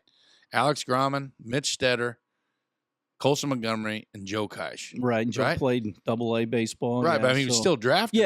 Yeah. So that's what I mean. That's pretty cool. Yeah. That kind of goes against one of my things I've always said is being a pessimist of sports and the opportunity that, that'll ever turn into anything. Because you look about the amount of people. It's fun for your kids. And it is. And we'll get to that in a minute. But you figure all the people in the country and in Puerto Rico that, we're actively recruiting from, and then however many people play in the major leagues. It's the 1% of the 1%. That's what I mean. And I'm like, what are the chances of another person from Dubois County going? But then you talk about all these people that have went. It's like, man, we are honestly, it's probably pretty cool. Yeah, I feel like we're beating the odds there if you just look at the numbers from every high school in the country. But there's so many guys that have been part of teams, and the teams have been greater than the individuals in most cases. So many great teams, and just great players. And again, go out to Raider Field on Friday and watch guys play like they did the other night. And there's several big games coming up. And I was talking to Mace a little bit before, and this whole longevity thing. Oh yeah. I'm starting to call games of kids whose parents I mean, we talked about Rachel Matthews and watching Noah Wright the other night. I'm like, Colin Tooley with Jeff and his Uncle Tim. I called their games, and it's been weird. And they say if you're in this long enough, you'll do that. Oh yeah. And You've reached that point. And and just the amount of coaches. Like it's weird. Some places have the same coach for a long time, and I've seen a lot of football here at Southridge hasn't been as bad, and even in baseball hasn't been. We went through a lot of basketball coaches or coaches of wrestling or girls sports or whatever, and that's a tough lot coaching. I mean, oh god, or being an AD. They said the shelf life on that job anymore is 6 to 7 years, and that the AD thing anymore is it's 100 prong and to see somebody criticize an AD if you've not done that job, and we all criticize crap that we know nothing about. Yeah, for sure. And no, it's the nature of anything. But I couldn't imagine. And I'm very sensitive to that job. And you see what goes into it. Well, and you see, but 95% of the times you see a boys AD and a girls AD. And granted, a school our size to have one AD also being held as a varsity coach, you know what I mean? Like that's mind-boggling because you got soccer, cross country, golf, football, volleyball. Like there's however many sports going on at the same tennis, however many sports going on at the same time. And you criticize things because you're close to that. Your kid must run you're being cross country, so something foobar happens at the cross Yeah, country. well, that son of a bitch. He didn't have enough timers. But there was 100 things going on that night that went perfectly flawless, and it's what you're involved in. Man. So if you look at it, because you got to think about that. You got referees, you got buses, you got booster meetings, you got all this other things. And what's great is you get a lot of help from people, and you get a lot of parent involvement, which is awesome. And, And I'll tell you what else. I'll tell you one thing else that's awesome. You know what else is awesome? No, don't go into this. I'm not done yet. Okay. Yeah, me neither. Okay. Yeah. Go ahead. We're getting ready. So we're going to break down the fourth wall. What is it? We're rolling through an hour, and that's okay. Yeah. Because the convo's good. Yeah. So This is an easy edit so far. yeah, Good deal. very easy edit. you So can edit me out. here's the second. Oh hell no. So here's the second part of my question. Like, what can you recollect? Do you? I mean, It's they're- fun. What can Keep you going. recollect? What? about What do you say, stroke? Is that what you No. say, Kevin, stroke? Well, I thought mixologist over here were I'm going a to get fan of the started. program. I know all the Hey, terminology. ready? You go ahead with your question. Yeah. Ready? Well, go. he may be dry too. Well, that's what I'm saying. Go ahead. Okay. So what's a call in a sporting event that you can remember where you're like, just like, I guess to preface it, I thought it was weird when we first started doing this, like listening to ourselves. No, I hate listening to Really? myself. Oh my Dude, you God. sound Dude, I'll be walking in Awesome. a store. Well, if I'll be walking in a store and they'll have the radio on, I'm like, oh my God, can I get away from this? Or like if it was like one of those big box With stores and all the radios. WBDC Sports. All the radios, I'm I'd go and Gutsell. turn them off if they were on BBC. Back when you could buy a radio in one of those sets. we would always we'll always sit in the break room in the morning, you know, like or like we'd come back in. So 7:30 Sports is obviously the live broadcast, or Yeah. not live, but that's when Yeah, it's live. so it lives at 7:30, but then it replays, you know, on the hour or however. Yeah, we tape one for 12:15 and So whenever it goes, 4:35. so okay, so if it's 12:15, we're always being at lunch. And another friend of the program, one of my buddies, T-Rav, Travi Leisner, Yeah. was also a football standout for the Southridge Raiders. I Played made for- one of his recruiting tapes. That's that we sent right. To Wesleyan, yeah. Played down at He Wesleyan. never but- made a mistake in that 15-minute tape. either. I made one for Michael Lewis to send to someplace back in the day. And that's another great. Oh, great yeah. athlete. Yeah. He gets up on his visit with Knight, and Knight said, you got the tape or whatever. And Knight goes, yeah, did your effing mom make that tape? Because it was 20 minutes of just sensational basketball. Anyway, But no, I didn't mean to Travis interrupt. is always like, hey, get ready for it. And I'm like, what? And he's like, just wait. Now, Kirk Gutsell with WBDC Sports. Like he would almost identically mimic your voice. Hey, I'll fix his backside. I'll F with him. So it was always great. So man. what's a call? So what's a call that you can recollect that you just have like a big memory of, or one that you remember at the time where you just The final out at the baseball state when the Raiders won that game. That was big. Tucker's 2-point conversion. There's been so many buzzer beaters. We talked about Lance Davis, that extra point against Mater Dei or field goal. I mean, there's been so many, and you just hope you don't screw them up. And those are. I mean, anything that ends in a championship has been really cool because you just know what all went into that, and there's been so many. Like the other night, I mean, dude runs the opening kickoff back. Insane. That's pretty cool. Setting the tone. Yeah, and and like all the plays are not the same, so those are big, and there's been just random regular season games that have just been. Well, like Tate Whitehead this past year in basketball hit 8 threes. I mean, Unbelievable. you see the fifth one go down, you're like, oh, and then the He's sixth, on one. 7, and I mean, boom, boom, boom, boom, and you're Yeah. like, oh my God, you're falling out of your chair. And Yeah. so there's been. I just want to make a solid call.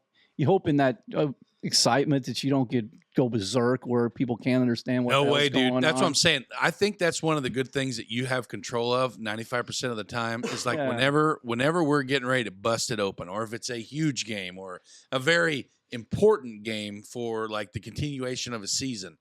And you can tell when you get fired up, and you can tell it. And I love it because if you're in and out, like for me back in the day when I worked night shift for like 15 years at our however 10 years at the coal mine, and I would always you know, in and out, couldn't get it here, couldn't get it there, and you could always tell when the game was going our way by the tone of your voice. Like if you were not listening for a while and you come back in, I think that's a good way to pick it up. Yeah, and you got to remind yourself to give the score, because people are in and out of the car, or in or out of their work. That's the most important thing. If I tell people they want to do this or want to be in play-by-play or new person, I said, just give the score. They could care less about other stuff. Yeah. Give the score and just try to do a good job. And you mentioned being like working in the coal mine. The thing that amazes me now, you guys were on that golf trip. You were on your phone listening. We have people in Florida, California, people in the military overseas, and it just blows my mind. And that a lot of this technology is crap. You know, it's made us it's made us dumber, and it's also been great in this. You mean you can listen to the local news tomorrow at 8:00 if you're in Italy. And you can listen to the Raiders and some of the Wondering Dutchmen podcast. Well, anywhere in the country, anywhere podcasts are streamed. That's right.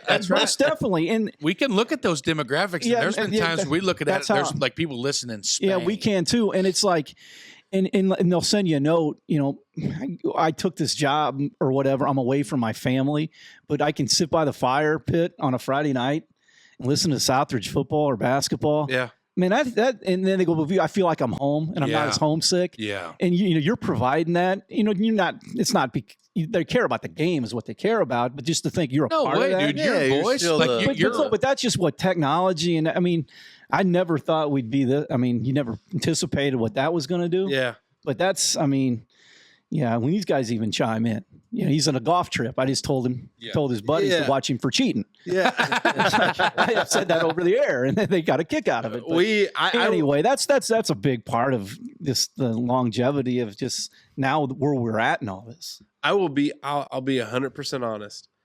I almost enjoy, because with young kids, I almost rather listen to the call. And it's because, I mean, it's you. Yeah. I'd rather almost listen to the call. Do you remember when we were going, what game was it anything. when we were up on your porch? Andy was over and Gene and Lamar, like everybody was up there, and we were watching, it might have been the semi-state game or something that was being streamed on IHSA TV. And then we muted it and then clicked on the TuneIn app and just paused it, and then paused it, and we tried to get that and get it synced up to where your voice was in unison. Yeah, that's what we did. Yeah, we were up there with that because and no offense to IHSAA TV, they don't know what's teams, but it's much more of an intimate experience listening to your call as opposed to these dudes that are like mispronouncing names. People have done that with Indiana basketball with Don Fisher. Oh my God, me as a kid, I can remember that to a T. Yeah. My old man instantly mute, and then because it was always Dick Vitale, or and again, somebody else. You just want the local answer. Yeah, somebody. Dad had the old Kenmore or Kenwood. Kenwood, the old Kenwood speaker with Kenmore would have been your the refrigerator.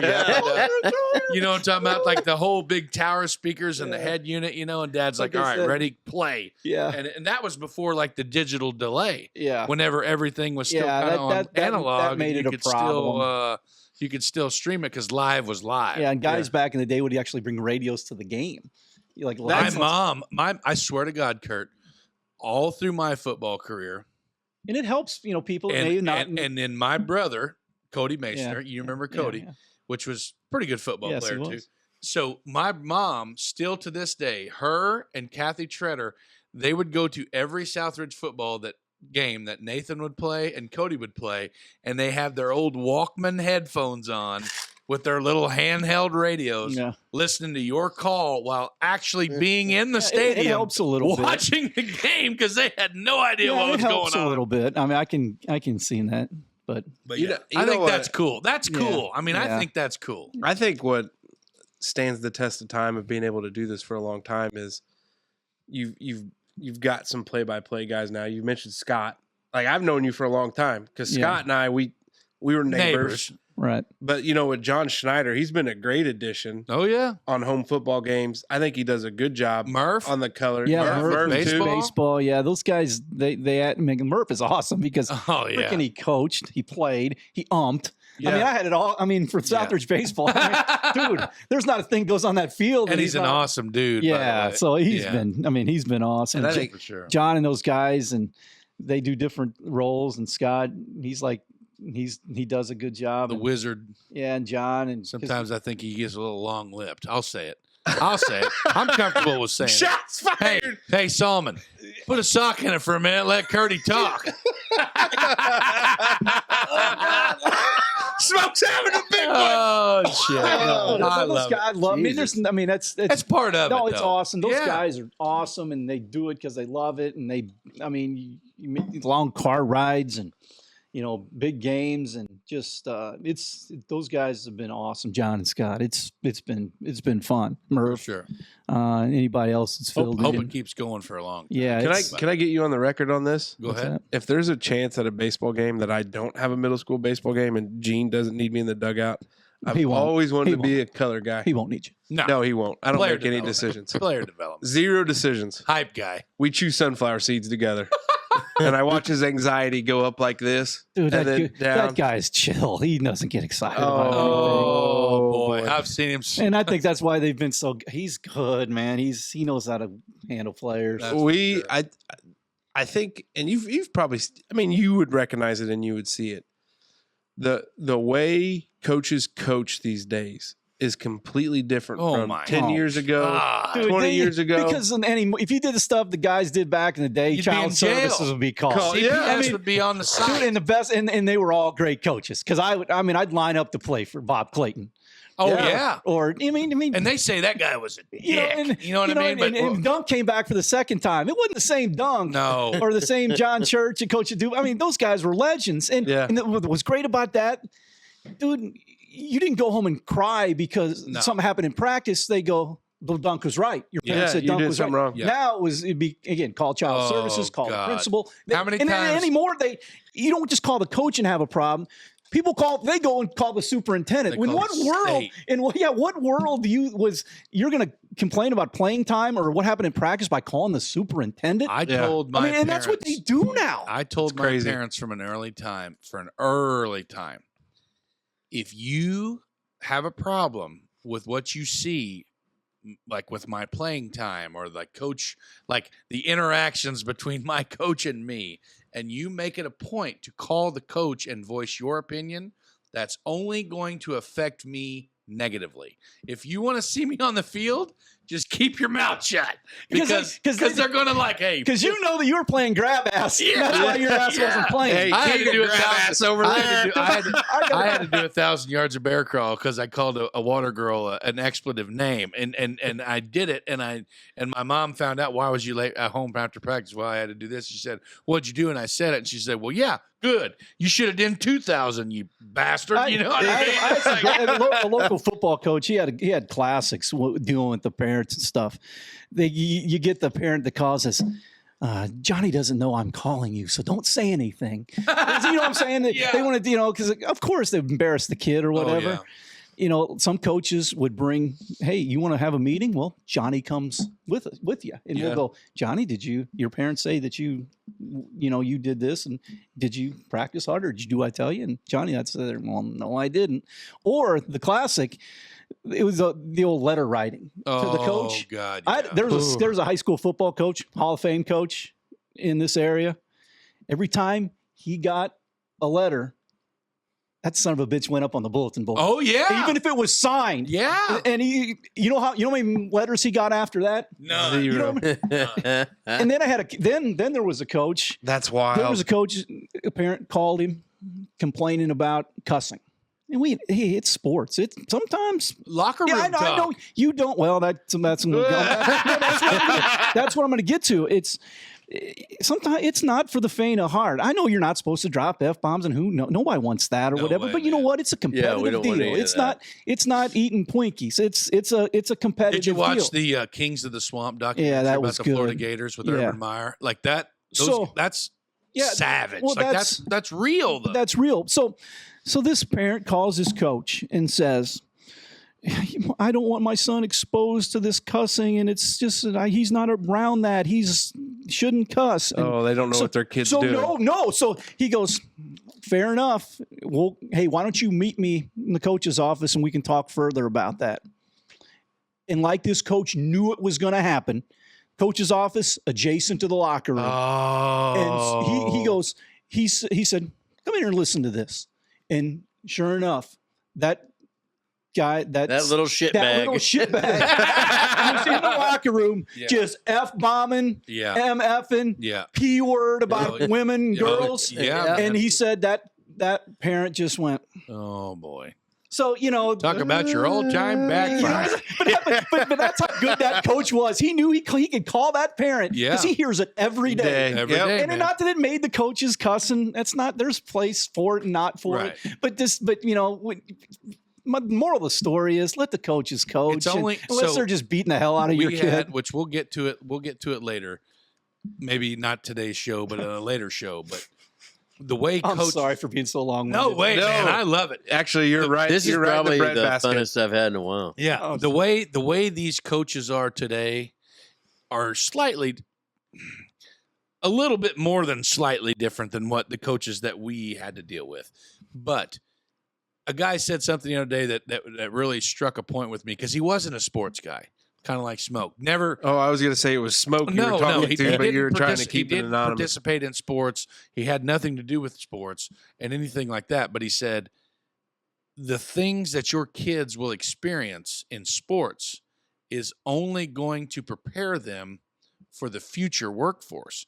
Where, like, if you had a coach that was a hard ass, and was mother effing you up one side and down the other, is only going to prepare them in the long run for a potential boss that could potentially mother F you one upside down the other. And that's going to make you not like a battle hardened, whatever you call it, but it's like those experiences where, at one point you are torn down, but then they're always going to bring you back up. You know what I mean?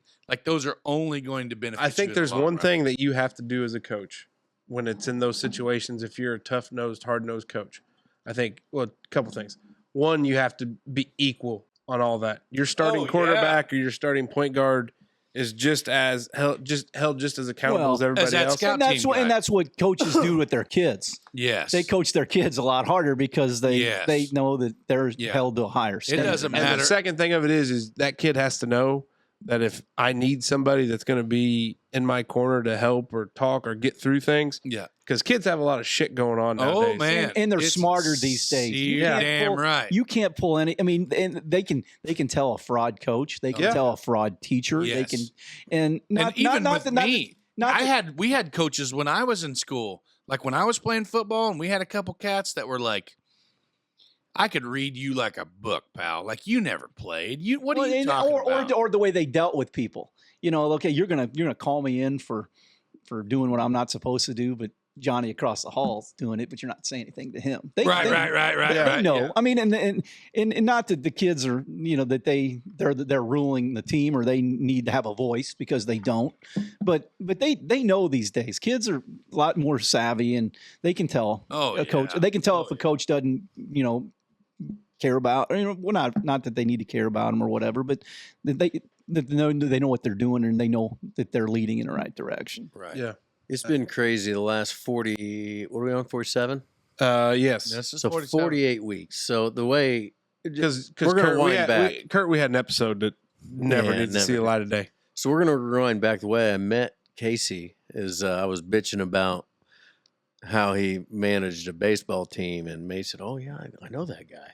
And then Casey comes walking down his driveway and says, "Hey, Casey, this guy thinks you're a shit coach for baseball." And I was like, "Well, here we go." And that's how I met Casey. That's 100% true. You know what? You didn't talk behind his. You went right to the like I was like, here we go. You didn't write a chicken shit letter that we could hang up in the locker room.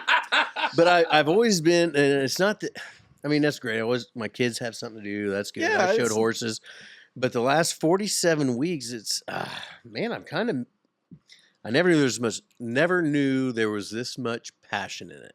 I remembered being the kid that didn't play sports in school, and I felt like there was kids getting preferential treatment. And everybody talk about the Tiernan Center back home that the Red Devils played in. Mhm. And that's why I wrote that down earlier because I Oh. couldn't think what it was, and it hit me. And this is a place to be. And I think maybe it's kind of like Memorial Gym, but back on East Central Indiana. Yeah, it's a legendary place. And I never gave two shits. Didn't matter to me one bit. I didn't want to be there. But like to listen to everybody talk about the passion in it and remember something that happened 30 years ago, or you remember something that happened 18 years ago, back when you were in high school, my 20th high school reunion is September 16th. Thank God you're old. I'm not going. Oh my! Because I never gave a shit about high school or anybody in it. But That's okay. That's okay. but it's because I didn't have That's nothing to do with okay. sports. I Yeah. just showed my horses and baled hay, and then I was like, I'm going to get out of this town. Drove your Ranger. Ranger. yeah. But I see my boys. I see love my boys going above and beyond for things that because I told them, I was like, yeah, that's fine. You can play sports. I remember kids, what I thought, getting preferential treatment. I was like, you're not going to just skate by, though. Your academics is what matters. So I don't know if I've said this on the show or not, but I told them if they didn't get B's, they don't play sports. Right. I don't know what the school says, but you don't I get think B's. That's probably not far off. Well, you got to Yeah. pass. You got to pass.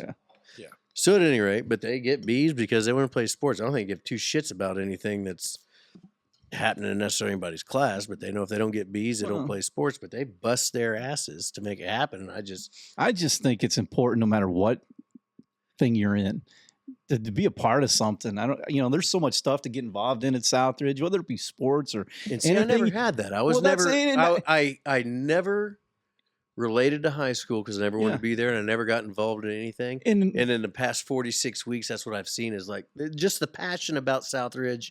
Now that, It's I got a nuts. kid Well, starting high school and he's been in middle school and kind of, the middle school feeds the high school. So it's a little bit different than I think Holland Elementary School, yeah, there's just seeing how everything ticks and ties. But daggone it, I'm becoming a sports guy. Well, it's just Sons of bitches. there's just so much stuff available to kids in different disciplines that they For can. sure. And everybody can find their niche out there, and they hope that they can do that. And I think that's all. I'm not a parent like you guys are, but I think that's all you want for your kids to find that what their thing is. For sure, be and engaged. it's not. Mhm. There's a purpose of not coming home after school and dicking around. Yes. It's just being a part of something, and you'll meet friends for life. or for hope. And Yeah. just and like I said, it could be sports, it could be music, it could be theater, it could be business clubs. It's just there's so much available, Yeah. and there's so many people that are dedicating their time to doing it for people. And if your kids can get involved in that stuff, I mean, they're gonna love it. Look at that. Southwest He's got boys. it. He's He's got got He it. knows it. He knows it. Dang it. Yeah, it's. I mean, yeah, it's. How many graduation parties you get invited to a year? A lot. That's all right though, because I mean they take the time, and what's great is they'll say, well, why they're not why they're inviting you, but getting that card with like personal stuff in it later Yeah, on. yeah, when you have a yeah. thank you card, not thank you for the gift of money and coming to my party. It's hey, thanks for all you've done, or which is not very much. in the It's grand going to scheme of benefit things. me on my yeah, freshman yeah, year yeah, of to college. you may Thanks- be a lot to somebody else. Thanks for doing these games. Thanks for being nice to me on the radio, or or just no. I'm When what I'm I saying? booted that ball in the No. third inning against Jasper, you No. didn't You know rake what I me bet over the puts a goals. lot. What I bet puts a lot into what you're saying, though, is you're saying this now, playing off. It's no big deal because you made a good call or whatever. But you just named off. Well, it's been 40 minutes ago, but you named off people that were playing a state game 30 years ago, Yeah. and who was in that game, and what happened to them in that game. That's why I And, said that whole steel trap thing. Like that blows. Again, my it goes But back there's to stuff I highly don't- educated. but Guy's there's- not a dummy. There's stuff that I don't remember from last game. But it there's just doesn't certain- matter. there's Those stuff other that- things. Yeah, because I'll tell you one by thing that does 60. matter. It's okay. You know what does matter? Glizzies. Glizzies. And you know what time it is, folks? It's time for the pause for the cause. We'll be right back. Hey, Wanderers, it's Smoker. Hey, it's Life Insurance Awareness Month, and it's the perfect time to learn about how life insurance can protect your family's financial future. Life insurance is a way to provide financial security for your loved ones if you die. It can help pay for your funeral expenses, outstanding debts, and other financial obligations. It can also help your family maintain their lifestyle, such as paying for their mortgage, car payments, or college tuition. If you're not sure if you need life insurance, well, ask yourself these questions. Do I have any dependents? What would happen to my family's financial situation if I died? Could I afford to pay for my funeral expenses and other debts out of pocket? Would my family be able to maintain their lifestyle without my income? If you answered yes to any of these questions, then you should consider getting life insurance.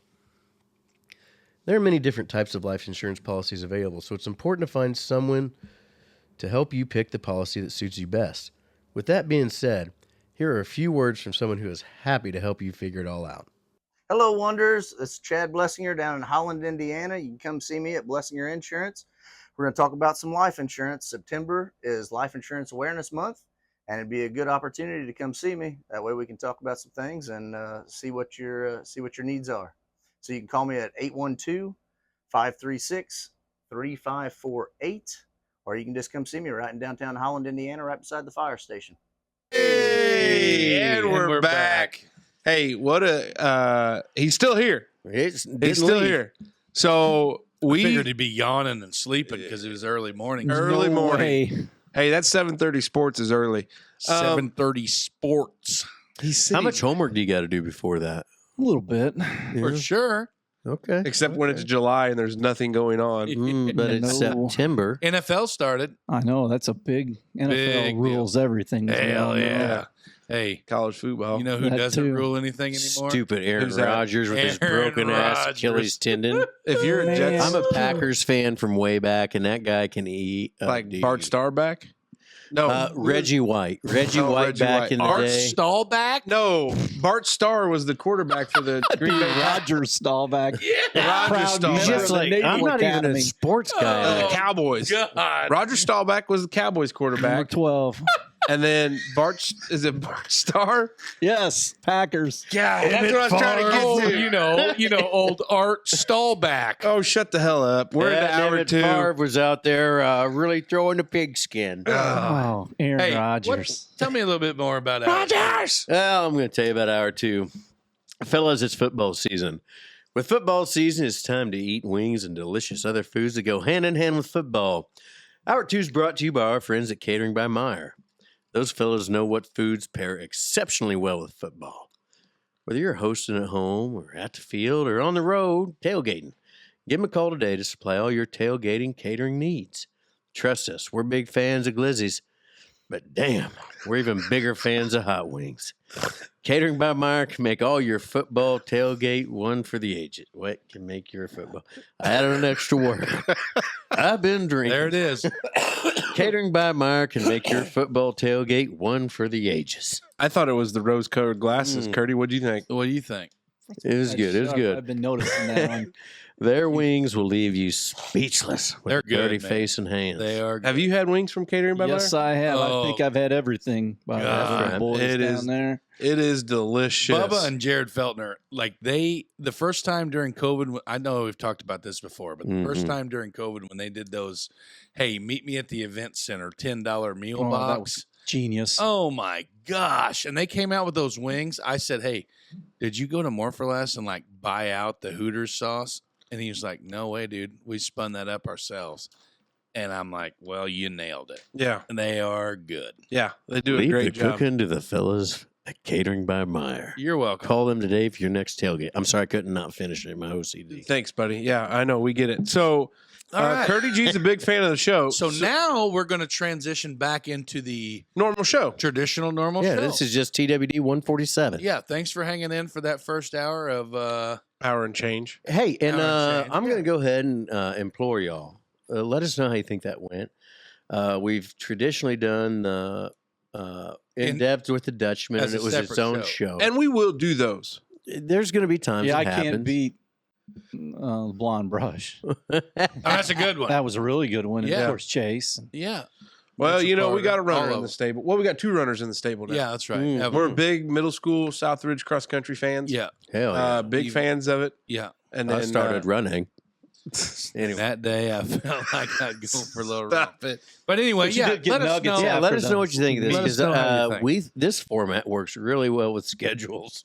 So if we can figure this out, that'd be great. And if the only thing you have to say is we look fat, and obviously Kurt looks good because he's not 300 pounds. Other than that Cubs hat. Shut up. Yeah, You that watch your Cubs has mouth. trouble. I'll shave that mustache It's off your 2 face. on 2, bud. You better pack your lunch. 2 on 2? What are you Yeah. talking about? Cardinals I'm going to fan, kick old bitch Cardinals shins fan. in the shins, and then you in the knee, Buddy. and it's down. I tell you what, you better have your steel toes on with them little puss feet you got. Yeah, that ain't you never seen Mr. the sunshine. White collar. I'm gonna put these size 12. Hey, dudes, look at that. Oh. Look at that golf tan line. I can't believe Dude, he's those showing are his feet. 10 I and know, a and that was halves. the broken toe. Those are 10 and All a right, half. so This guy buys 12s. going into the traditional TWD format. You look stupid with that mustache. Curdy G, what's your first topic? What you got? My first topic is where do we stand? And you guys have kids in sports Oh, and activities and venture to Evansville from time to time. Where are we on this Eastern versus Central time? And it drives me nuts because I deal with this all the time, and we deal with it traveling to the Central time zone. Are we Eastern time people? Are we Central time people? Or do we just need to get our head out of our ass and be on one same So time? here's the thing. Oh, that's a great point. I'm going to say a very abrasive thing. Right out of the Oh gate. boy. What's So- new around here? So if Katie barred the door. if you are easily offended, go ahead and Are you Yeah, preemptively if you are bleeping it? easily Just trying to save offended, the trouble. Yeah. if you are easily offended, go ahead and hit the mute button. So, for those who are still with us, there are 2 time zones in the state of Indiana. Number 1, God's time. God's Oh. time is where Didn't expect that. God's time is where we live on. We live on God's time. It's Eastern time. It doesn't get dark at 4:00 in the afternoon. It's just the time that we need to. Indy's on that time. St. Louis is on that time. St. Louis is on Central Time. Which would be so Yeah. 8 a.m. here. Anyway, is what I'm trying to get at, 7 p.m. in Israel when God. we live. There's God's time and time, and if you're on time, My back just. you're out. You know, and in the state of Indiana, the state of Indiana, I just did, and I don't care. And I can't edit it out. I've Yeah, been drinking. We're not regulated by the FCC, so it's no The big deal. FCC Yeah, won't let but me be. he's got a career and a reputation Well, to I keep. know, but we're not. This is nothing offensive to what Kurt's trying to go at. But what I'm saying is But it's it could be. stupid. You gotta edit this. It's stupid because I worked on Eastern time for 10 years, and I didn't see my house in the daylight. I feel like Central 1,000 people in On Central Idaho Time, are going to right? be pissed off that you Well, called Central Time. I am completely. Yeah, I worked on Central Yes. time because we live in Eastern, Right. and that's so stupid. Well, that's what I mean. It's I like call it fast time and slow time. No, And you I call it God's timing. no, it's Yes. okay. It's Central time, Eastern time, your time, my time, Yes. slow time, fast time. You know, I still don't Tecumseh's know on which one's Central fast and time slow. I don't Southridge is get on. it. I mean, it's a pain in the ass. Yeah. And then the worst part about it is people that don't know how to deal with it because we're a county that you go 5 miles south that way, you're in Central Time. Bullshit, Casey. When I And- bought my house on 1025 out there Yes. in God's country, I was sitting at the title company Oh yeah, if you don't have your phone shut waiting off, on it'll the automatically switch. selling It doesn't party, know where it's at. waiting on the selling party to show up to the title company to receive said payment for this property. And we were waiting, and we were waiting. Well, he was like 90 years old. No, though. he wasn't. He was Okay, not. he was 85. 87. And it wasn't. Let's And I- offend him too. by the way. Yeah, that son of a buck. God, I don't know if he's still with us or not. I haven't talked God to dang it. talked to him in a while. But, Depends on what time zone he's in. If he's on a But- white time, but he he's was, done. but that, we lived in that time. If I turned my phone on auto update, I would be late for work every day. Yeah, I mean, I'm it's- pretty close to it anyway. But you have to do it where we live. It doesn't work. I got a buddy I that hate lives it. in Perry County, works here in And DuBois it's County. those son of a bitches that ruined it for everybody. And Perry County, well, Spencer no, he County. just lives on Eastern Time. Right. Like They're his kid gets on county the school bus councilman. at 5 a.m. and as far as his kid knows, school starts at 7. because they just live on Yeah. Eastern well, time. the great, I mean, because the debate and the politicians were in on it, and it was like I was So, at you know, VU people- when this happened. I people remember. Your man, prefer- Mitch. people preferred Central, some people prefer Eastern, and I like Eastern. I like teeing it up at Yeah. 8:30 at night and still getting 9 Yeah, in. exactly. Or people that work in the fields, or it's just with some people with kids. Like I'm trying to get my kids down. It's 9:36 and I can't. There's It's sunlight outside. Daylight Yeah. at 10 o'clock at night. But- It's stupid. Well, I think I almost don't remember what it was before this happened. Because I was at VU I when do. this happened, and I don't remember. we didn't what recognize daylight savings time. So we No just way. never changed. So That's Louisville- right, because- Evansville was on our time Until November. half of the year. So, in the way I remember it, is Tool time would always start at 8 half of the year. But then sometimes I couldn't watch it because it was past my bedtime because of when it came on. Oh, Yeah, it's just in sports. It was crazy.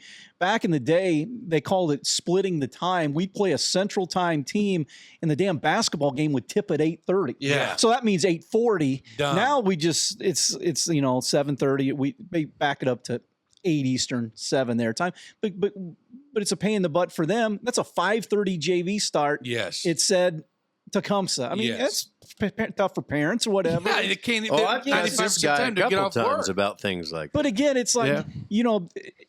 within the athletic office, you're like, are you on fast time? Are you on slow time? It's our time or is it your time? The can time we zone. not- The time zone is deeper than just sports Oh, yeah. because it is deep rooted in, like, I worked for Peabody. Production or industry. That's Yes, the like those industry. guys were predominantly Republicans and everything like that. And with the state house and the way things were going, like you said earlier, with politics and all these things. And anytime politicians get involved, it screws up it everything. is the a crazier thing shit is that mess. time altogether is a man-made phenomenon. It doesn't Uh-oh, Dave's actually gonna go. exist Here we in go. nature. Here we go. Here we Because go. nature is, time Buckle doesn't up. exist in nature. No.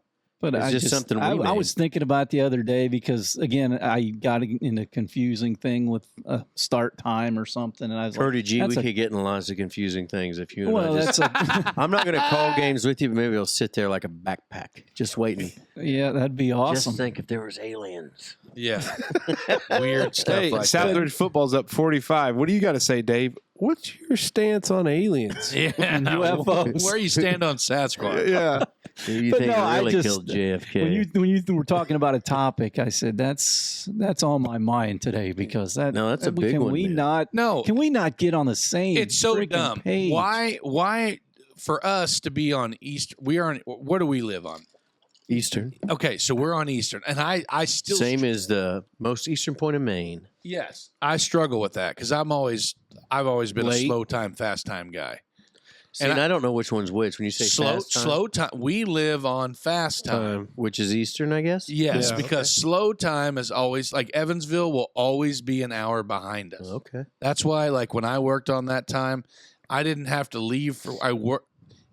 Like if you have an appointment at Evansville at 7 o'clock, You leave at 7. you leave at 7. Yeah, like that's how we do it all the works. time. That's how my wife works every. That's how day my of the wife year. works every day of the year. Like if my wife has to be at work, But at she 7, don't make it home until the time for kids to go to bed. That's what I'm saying. lose It an hour sucks coming back. ass. My wife leaves for work. You know what I just realized? At All 7, three of our wives work on slow time. Central time. Yeah. Yeah, time traveling every day. Yeah, every day. And I did it for a long time too, and it blows nuts because you lose that time coming back. And you wouldn't think, oh, it doesn't matter. Bullshit. It does. When In it the gets to be wintertime, January, That's what I'm February, saying. In the yeah. wintertime, from like, so you say late October when the time changes. When the time changes. Well, that's November. yeah. So when the time changes, You really don't know anything about this time changing other than just the He's basics. shut your mouth. Shut up. Just shut your up. Just bearded shut up. mouth. You Whenever son of a. When the time changed, when I was on nights, I would never see, or when I was on days rather, I would never see my house in the daylight until my day off. That explains the weeds. It sucked. Hated it. Speaking of mowing, how did you mow? Yeah, right. Well, Well, 90% of the time when the time changed, didn't mow. yeah. We just plowed snow in the dark. Yeah, that's I'm true. fired up. Yeah. That is true. Hey, good topic. Other than the fact that we all hate the time change and everything about it, But you can't make one because you can't wake up in Maine when the sun comes up, because it really, like when the sun comes up in Maine, when you're in San Diego, there's no sun yet. Like there's got to be something.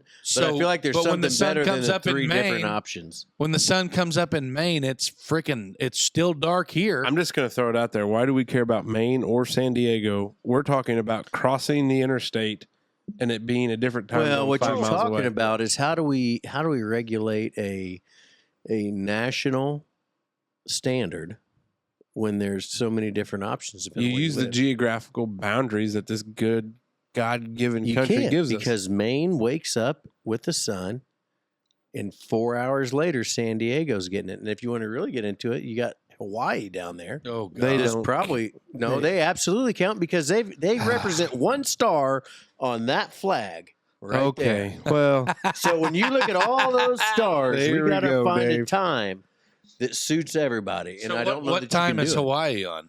Hawaii time. They're on island time. Pacific Mountain? What is it? No, No, they're not they're not- Pacific Mountain. They're past that. Yet. Yeah. They're So in the here's- Philippines. So this is what Oh. blows my mind. And you, baseball guy, you appreciate this. Oh, ESPN Plus. When is- we play when the Cardinals or the Cubbies go out and play the Padres or somebody yeah, like you get that. a late night Yeah. start. But Yeah. I'm talking about when Hawaii baseball will first pitch 12:07, so midnight, and it's like still daylight there. It is unreal. It's when I used to have trouble sleep pre-C. Are you a CPAP guy? Yes, I am. We are We're a pro all CPAP podcast. See, he's got a big neck. You got a big neck. You got a pretty hefty neck on you there. Yeah, I've got a love-hate relationship. Kurt Hefty Neck Gutsell. with this CPAP. Whoa. Wait, what do you mean? Now, do you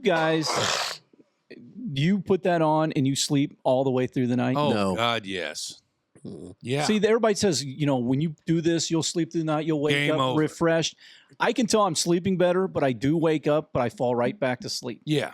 So Why do you wake up? I don't know. I think dreaming a lot. Yeah. They No, say I think that. my mask You get up and treatment, I piss get a through the lot night? of. What's that? Do you get up and piss? It's funny because before pre-CPAP, I did 2 or 3 times. But Right. now with the CPAP, I Game- don't. Same And with him. and yeah. I think that's telling me I am sleeping. Yeah, dude. And Yeah. But it's. I wake up. I think it's a can wake game up. changer. I go to. People say they can't go to. I'm within 2 seconds. I'm Lights out. As soon as that thing kicks on, game over. I think it's obviously helped me, but sometimes I wonder why I wake up so much. my wife. I'm the same. my Like wife I was wake always- up, I still wake up, and my wife will get pissed because I'll wake up and my CPAP mask will be hung. Like I can't explain my whole bedroom Oh, I know. situation, but I got a place that it Right, hangs. I at do night. too. And sometimes I wake up and it's hanging there, and she's like, "Just you're snoring, go to sleep." And I'm like, "Oh, the goddamn." So were you guys with apnea, or was it a snoring? Oh God, no, Apnea. I got was apnea having bad. 52 Yeah, that's what they apnea s- events, and I would. Were you giving me shit about this? No, That's no what way. they were telling me, and I think I didn't get sleep because I was waking feel like you were myself looking up at my arm. snoring. How as old well. were you when you first got it? Oh, just a couple years ago. Oh no shit. So I've had mine since I was like 21, 22. He actually played football for Southridge when he got his. And the crazy thing is, I was not. I was working night shift at the mine when I got mine because I You did my son of sleep a study during the bitch. day. Mm-hmm. And I went over there and they was like, okay, just do your normal routine, take a shower, watch TV, whatever. And I'm like, well, I mean, Yeah. Well, sometimes I get- hey! This Yeah. isn't a kid crank podcast. one out, really? crank one out, and then go to bed.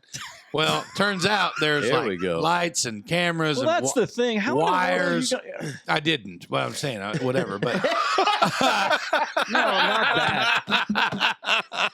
But the thing for me is they're God like, dang it, Kurt! I want to know how you feel about this, like from a regular podcast. we're going that the to FCC can monitor. we're going This to is way better. we're going to put you on. Like, you're going to go to sleep, and then if you need it, we're going to wake you up and put you on a machine, and then continue with the study. And I went to sleep, and then like what I thought was hours later, they woke me up and they're like, "Hey, man, you've only been asleep for like 26 minutes, and you got it bad. Mhm. So we need to put you on the old unit." Okay, so I did, and for I don't know why. I work at nights. Yeah. You're tired as shit. They put you on it. I went to sleep somehow, But then I woke up what I thought was only 25 minutes later. And I'm like, oh my God, I'm screwed, man. I got to go to work the next night. I've only been asleep for 25 minutes. He's like, no, you've been asleep for 7 hours. Wow. And I had no clue. And because I had never slept like that. Yeah, I used to wake up like I was hungover almost every morning. Oh yeah. And it Your was the throat headache. hurts. And I finally told Janelle, I was like, I got to do something. And the first night I slept with it, she goes, I honestly checked your pulse because I did not hear you. I thought you That was died. the thing for me with Justine when we actually moved in together. Like she I was love how like, you would like be- when we intertwined and we moved in together. Two lives she- become one. Yeah, she thought that I was dying. Like the gagging and like when you stop breathing and all That's that what happens when bullshit. you eat a glizzy was and fall never- asleep. Right. I was never like he was saying he was tired. I was never thought I was tired when I didn't have it, but Oh, How much man. coffee you Now, drink in the see, morning? I I don't always- drink any. What? Oh, I was a my diet Atlanta. dude. Oh, That's where I got my caffeine pre Yeah. heart issues. Yeah. What do you do? But- You off the sauce now for real? Yeah, Wow. How's that feel? not very good. Ooh. But Now, no, see, I it's- always woke up sweating, and I like as far as I knew, I'm a You just sweaty got done guy. watching But Cops. see, now I think I'm not sleeping, but my wonderful fiance tells me I don't move, so I don't. So I'm. That's what he always said. He said, "Man, I would wake up and the sheets would be tattered, the pillows would be everywhere, like I Pillows So was through three like I said, I times. don't get up, go to the bathroom, and I don't move. So I guess I'm sleeping better, and I think, and it's working. Can you remember your dreams? Some of them, yeah. Yeah. Oh, don't. But it seems Have like why we do you had make this on a about me? podcast where I No. So have Casey I always told you thought, guys about my Tom Selleck Toby Keith dream? Yes. Okay. Casey always said he didn't dream. I don't remember him. Yes, you do. Bullshit. Did you heard the story when we went up to interview Todd McComb? Right, yeah. And he woke up. I thought he was shooting everybody. Shit. Like we thought that the building was on fire. All I took out of that was pissing in the yard. I mean, Todd was a great guest, and his story was going. I was like, I don't want to hear this going on. But anyway, that's the CPAP is. I think it's What the good. hell did we start on? Oh, Yeah, time time zones. zones. Time zone. But, I love yeah, the We Well, fell into the podcast. trap. All right, Big Mace, we All right. got. All right. So my actually first topic of the evening would be, so I had a industry first for Big Mace. This last weekend, me and the warden were down at a neighbor's house down here and enjoying some adult beverages and just kind of hanging out, visiting with friends. And it's almost, campfire season, and it was awesome, And my topic is Starlink. What a wild time to be alive. Oh, yeah. Well, hey, shout out to our buddy Elon. Elon. Big fan of the show. Yeah, Elon. Elon. What he's Musk. done for Hawaii, for those people to get back like Unbelievable. communication and stuff. Unbelievable. Very Hey, It's cool. we're not almost talking like what about we've done Hawaii. for him. If he can't talk about Hawaii, you can't. Talk Oh, about okay. Hawaii. All right. Okay. But I think the wild thing, so this was the first time that I had actually seen the satellites. Right. And I was absolutely dumbstruck. Like I thought for some reason we were under attack. Like I had no idea what was going on. Wish I could have been there for that. Dude, Mhm. Dave, you you ever don't need seen that him? experience. have you ever seen them? No, I mean, I've seen pictures of them. Smoker, it was the most surreal thing I've ever seen in my natural born life. Like we were Could you sitting. imagine if it happened after this week while Kim Jong-un and Vladimir Putin have had their little BFF cheek kissing? That's time? probably even more scary. But Yeah. we were sitting down here on the porch, just hanging out. And On my porch? no, on the Oh, porch. I down just yonder. knew you were here that night. on the when I porch down wasn't. yonder, and I was facing the west, Mhm. and I just kept seeing these little twinkly doos and twinkly don'ts and all this shit, and I was like, "What the hell is that?" And then they just started producing more and more and more, and then all of a sudden, the line formed, Mhm. and I think it was probably about 30-ish lines simultaneously and equally spaced, and it literally, just imagine if it was in orbit, you know what I mean? Like Oh, when you- yeah. when you- Imagine those 30 would have taken up a 48-mile line. yeah, like if you could imagine, like when you're watching the old Sputnik or whatever, the old Mhm. original space shuttle or whatever that But goes. 30 of them. But there's 30 of them, and they literally were the brightest star in the sky because the sun is reflecting off of the side of them on the bottom of the orbit. Allegedly. And that's what I just mind-boggling. And you Like, weren't expecting it. no way. I mean, that's the thing. It's I'm like, holy shit, what is that? And they're like, oh, that's that Starlink shit. And I'm like, You uncultured swine. right. But on the other end of that, fast or rewind to Labor Day weekend down at Okay. Lincoln. We were down at Lincoln camp. And you had the Starlink at the campsite. And Hey, Casey, you got some frozen water over there? there was a buddy of mine we were Yes. Thank you. camping with, and he, like, Lincoln is a dead zone. No service to be had. kind of like up and down this highway. Yeah, more or less. Exactly. The farther south you go, it gets Yeah. even worse. Yeah. But we were sitting there, campfire, and like, hey, let's turn on the old Spotify. Spotify Dutchman playlist, and we were going to listen to some music and all this shit. And we're like, well, we can't. And then the one guy was like, oh, yeah, we can. I've got Starlink. Thank you, Mr. Lindemann. And for me, being, just not the smartest guy in the world, I'm like, what the hell? Hey, don't shortchange yourself. What's Starlink? Yeah, buddy, don't kick yourself like that. And he's like, oh, the internet shit that our buddy Elon's got. And I'm like, oh, that's neat. And he pulls out this like square looking white satellite unit that's got this Transmitter. little tripod deal, sets it on a picnic table, plugs it into his camper, and then we go from nothing to 5G in the matter of no I need that to do a ball game. like that, dude. And it was wild. And he was trying to explain to us that, like when you buy into it, which I don't have all the facts in front of me, so I don't know exactly. But he said like the equipment is pretty salty. Like to buy the initial fee to buy all the equipment, Right. It's pretty salty. But once you buy in for your rate, that's your rate for life. Like You it remember is. Brother Heimbach from Crawfordsville? Yes. So it's not like Spectrum where they keep on raising. No. That's Like, another hey, thing. I really- Elon don't mess around Yeah, it's like that. great. I Yeah, love I- a fixed rate. Yeah, I think I'm going to cancel my thing. Well, Hey, are you? what do we have to do to keep Do you you on do board? that? That's expired 3 months ago. What's that? Do you do that? Are you a guy that like into your subscriptions? You're like, hey, times are tough. I know we've canceled. We've done that a few I times. personally have canceled satellite radio 45 times, without a doubt. But I love that. Well, what can we do for That's you? Well, I like asked you to do 3 something times a year at your 6 current phone age. calls. Yeah, I asked you to do something 6 phone calls ago, so now it's done. yeah. And you say you record all them, so why don't you go back and listen? Yeah. But For that I think quality that's assurance. I thought Yeah. that was wild. Yeah, is that fixed rate. you buy the stuff, but then like when you lock in your package, I guess you would say, it's a fixed rate for life. Now, so if you so want to be as- honest, like I think XM, nope, that's a lie. Sirius, I think, was the first one to have XM radio or the satellite radio. Back in the day, you had the option. There's a guy at work that did it now.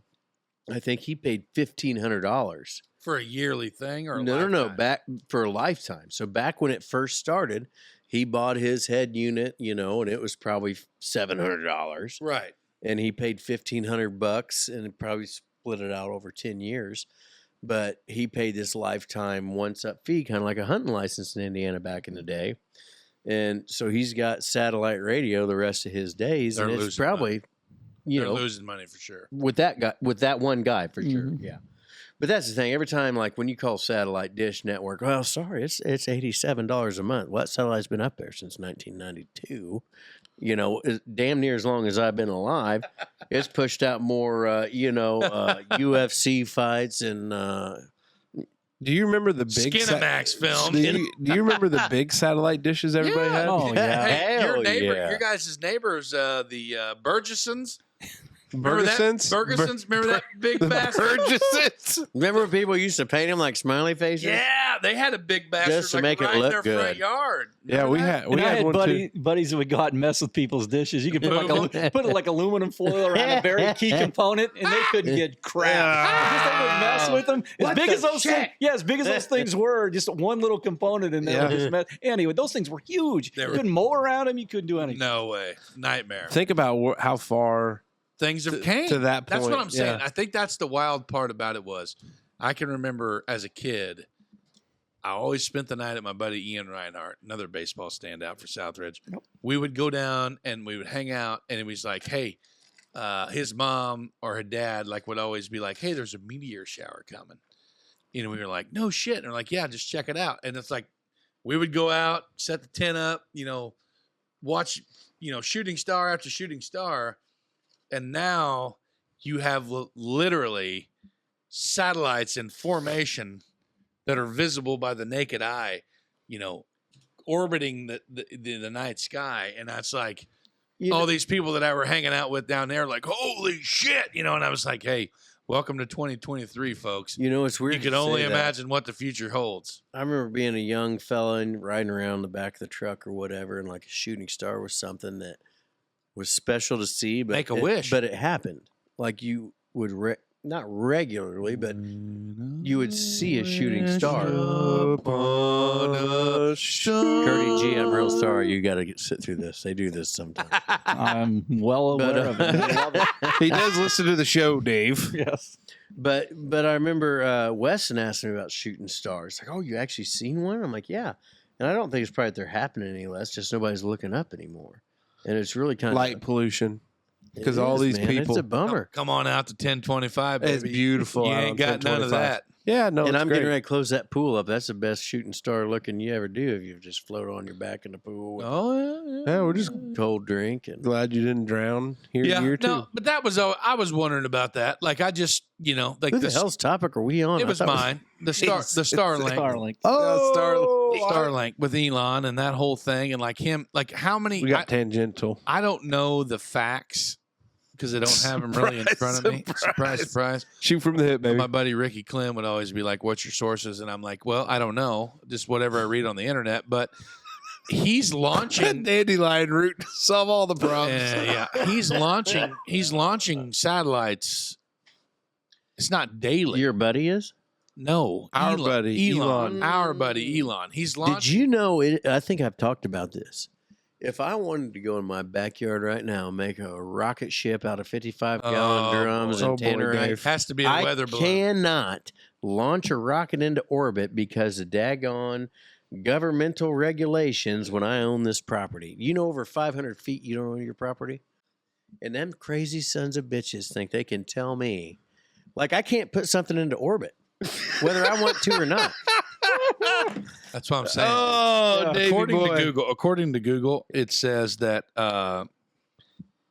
mobile phone service after 2023 we're not talking about the same thing. SpaceX started He's moved past you. launching Starlink satellites in 2019. As of August of 23, over 5,000 mass-produced small satellites in low Earth orbit.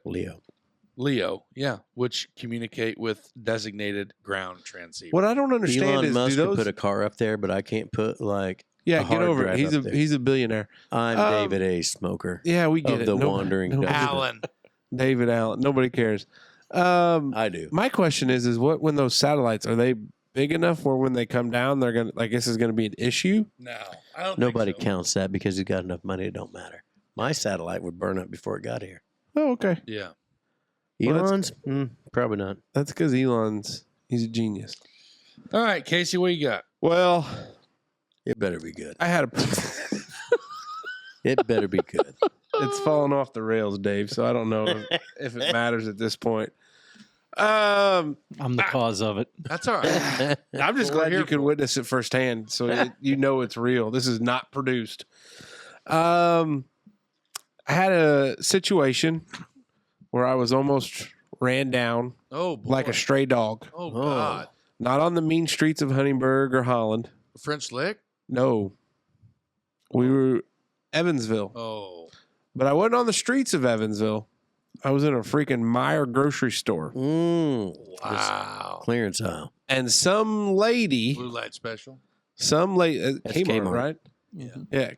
No more Kmarts. Hashtag R.I.P. Kmart. Pour out a little bit for Kmart here. Hashtag throwback. Our homie Kmart. Used to have cafeterias in them. Hell Yeah. yes, they did. Get that $1.99 Hot Salisbury dog, steak. baby. Yeah. Salisbury steak. Oh, man. Salisbury steak. They did. They had little cafeterias in them. Oh, No, I remember the one over in I don't think Jasper. I've been Yeah. ever You eaten don't. a No, I haven't Salisbury either. steak. I- Goddamn. Popcorn and stuff like I didn't know they had Salisbury steaks though.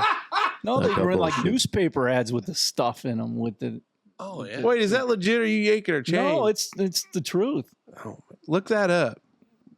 Salisbury steak at Kmart? Yeah. No, it's not The there. Richmond Kmart had a Anyway. real nice. So, Anyway, they had a, so anyways, some lady, and I I'm think not, it was actually called the K Cafe, by the way. yeah, that's what it was.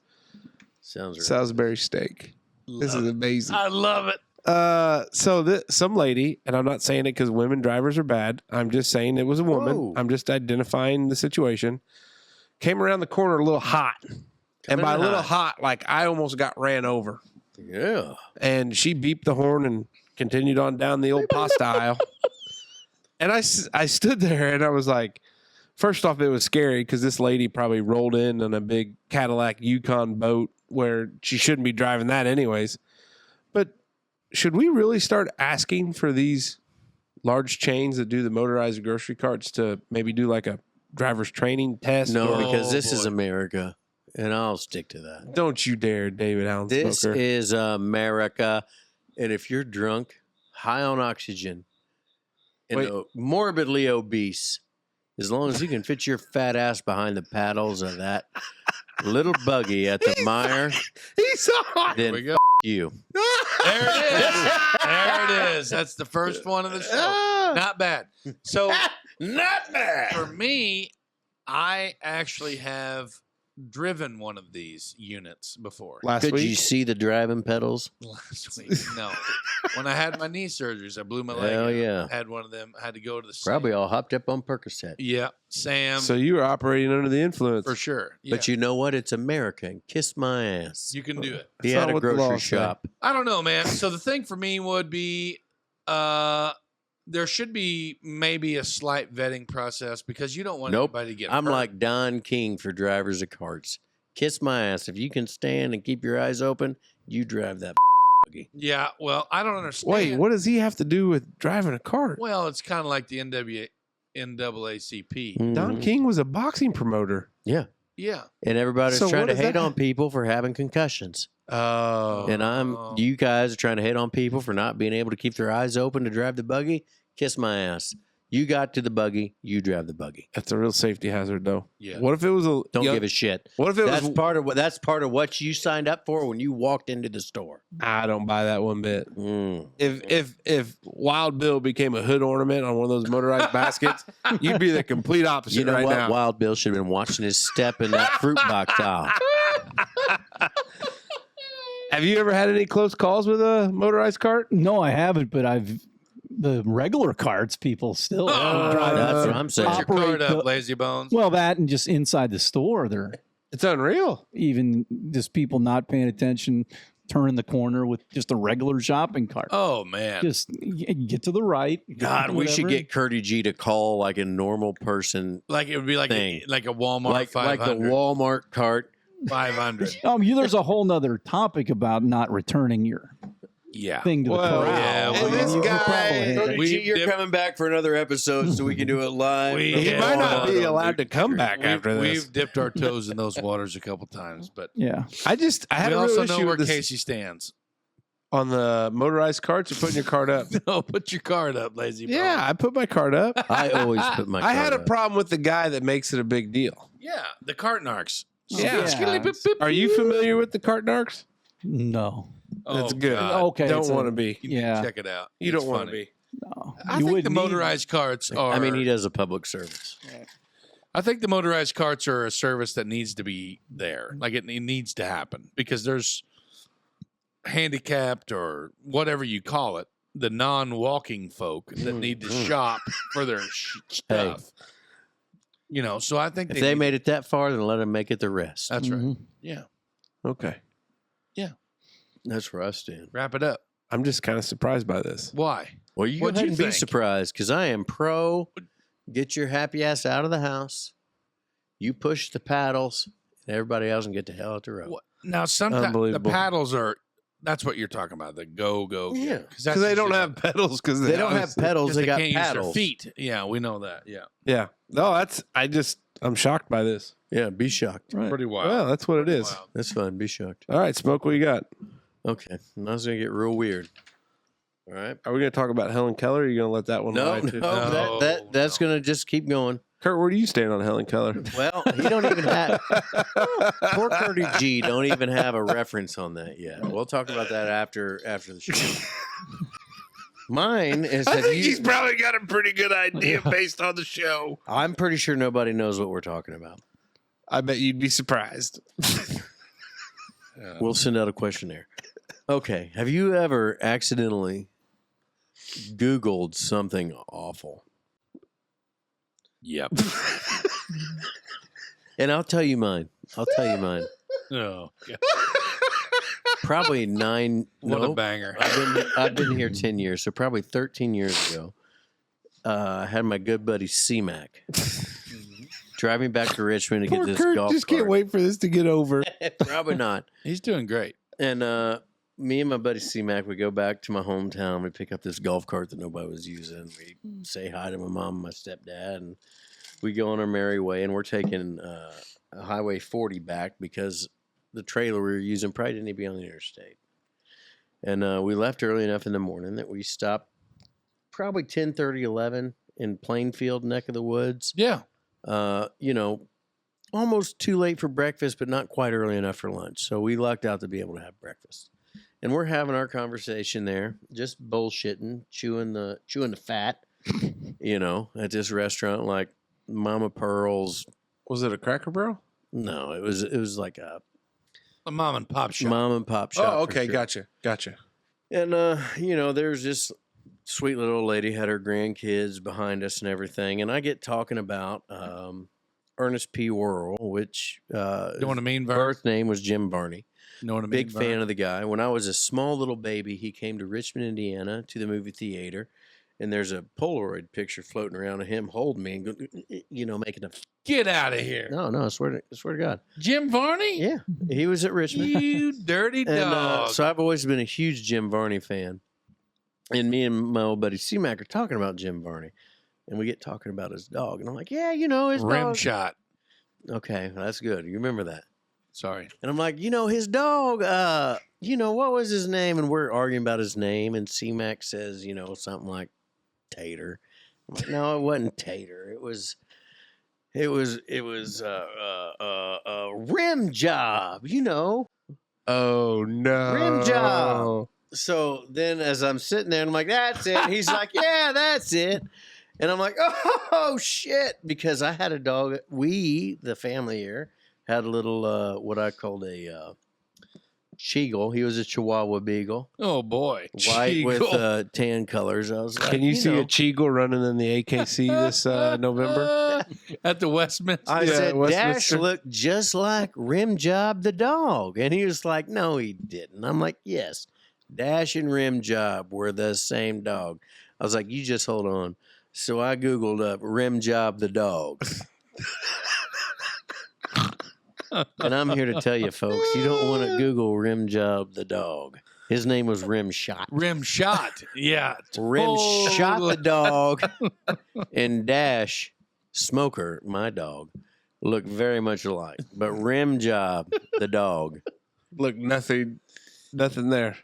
So it's not necessarily a direct Google story, but my parents, I'm pretty sure it was my mom. Christmas shopping. Okay, I know where you're going. With You this. know this, yes. Christmas shopping.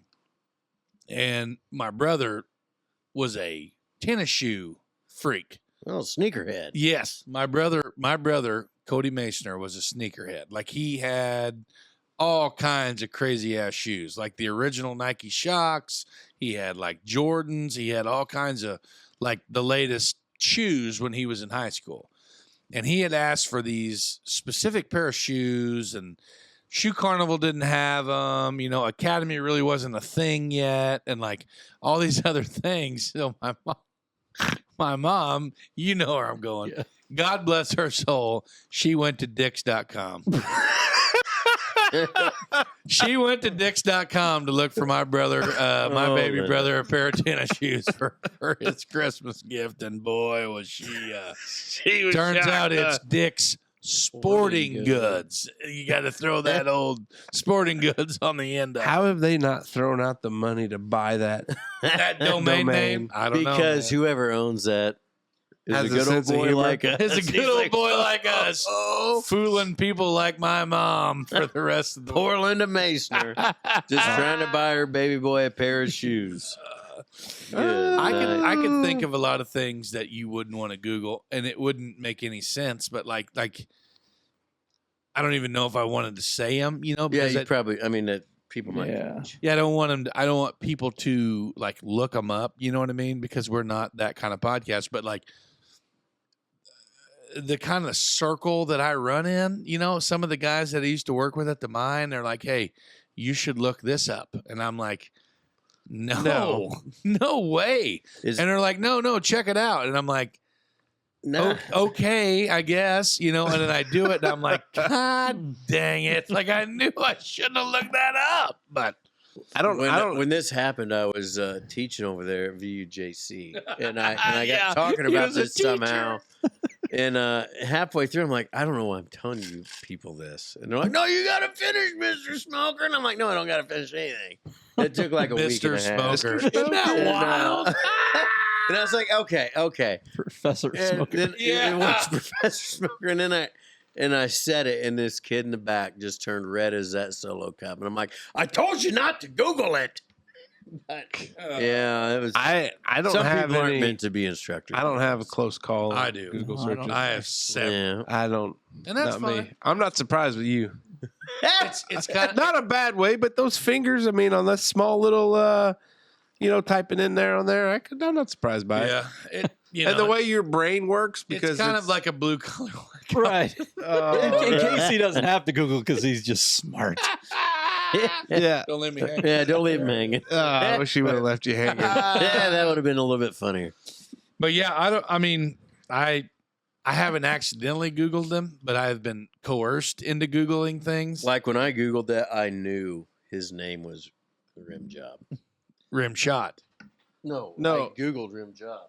Because you felt fully confident that his name was Rim Job. Yeah, because I'd Yeah. seen so many movies by Ernest P. Worrell, and he'd holler for Rim Job. Sorry, I'm bleeding. I gotta, it's just. How are you bleeding? No, he's picking. Yeah, I Those was. bitch shins? Those bitch shins Yeah, are bleeding? yeah. Have you seen his shins? Oh, they're tough. They're it's bad. A tough spot. Kurt, It's like, you a, did two by, bad. it's like a I 2x4 mean, they're- sideways. You wonder how they hold up at the rest of them. Whoa, I mean, shots Not fired. in a bad way. Hey, How do you mean moving that in a on good here. way? Moving I on don't here know. to the I'll most work on that. favorite time of Here the we show. are. Here we are. It is time.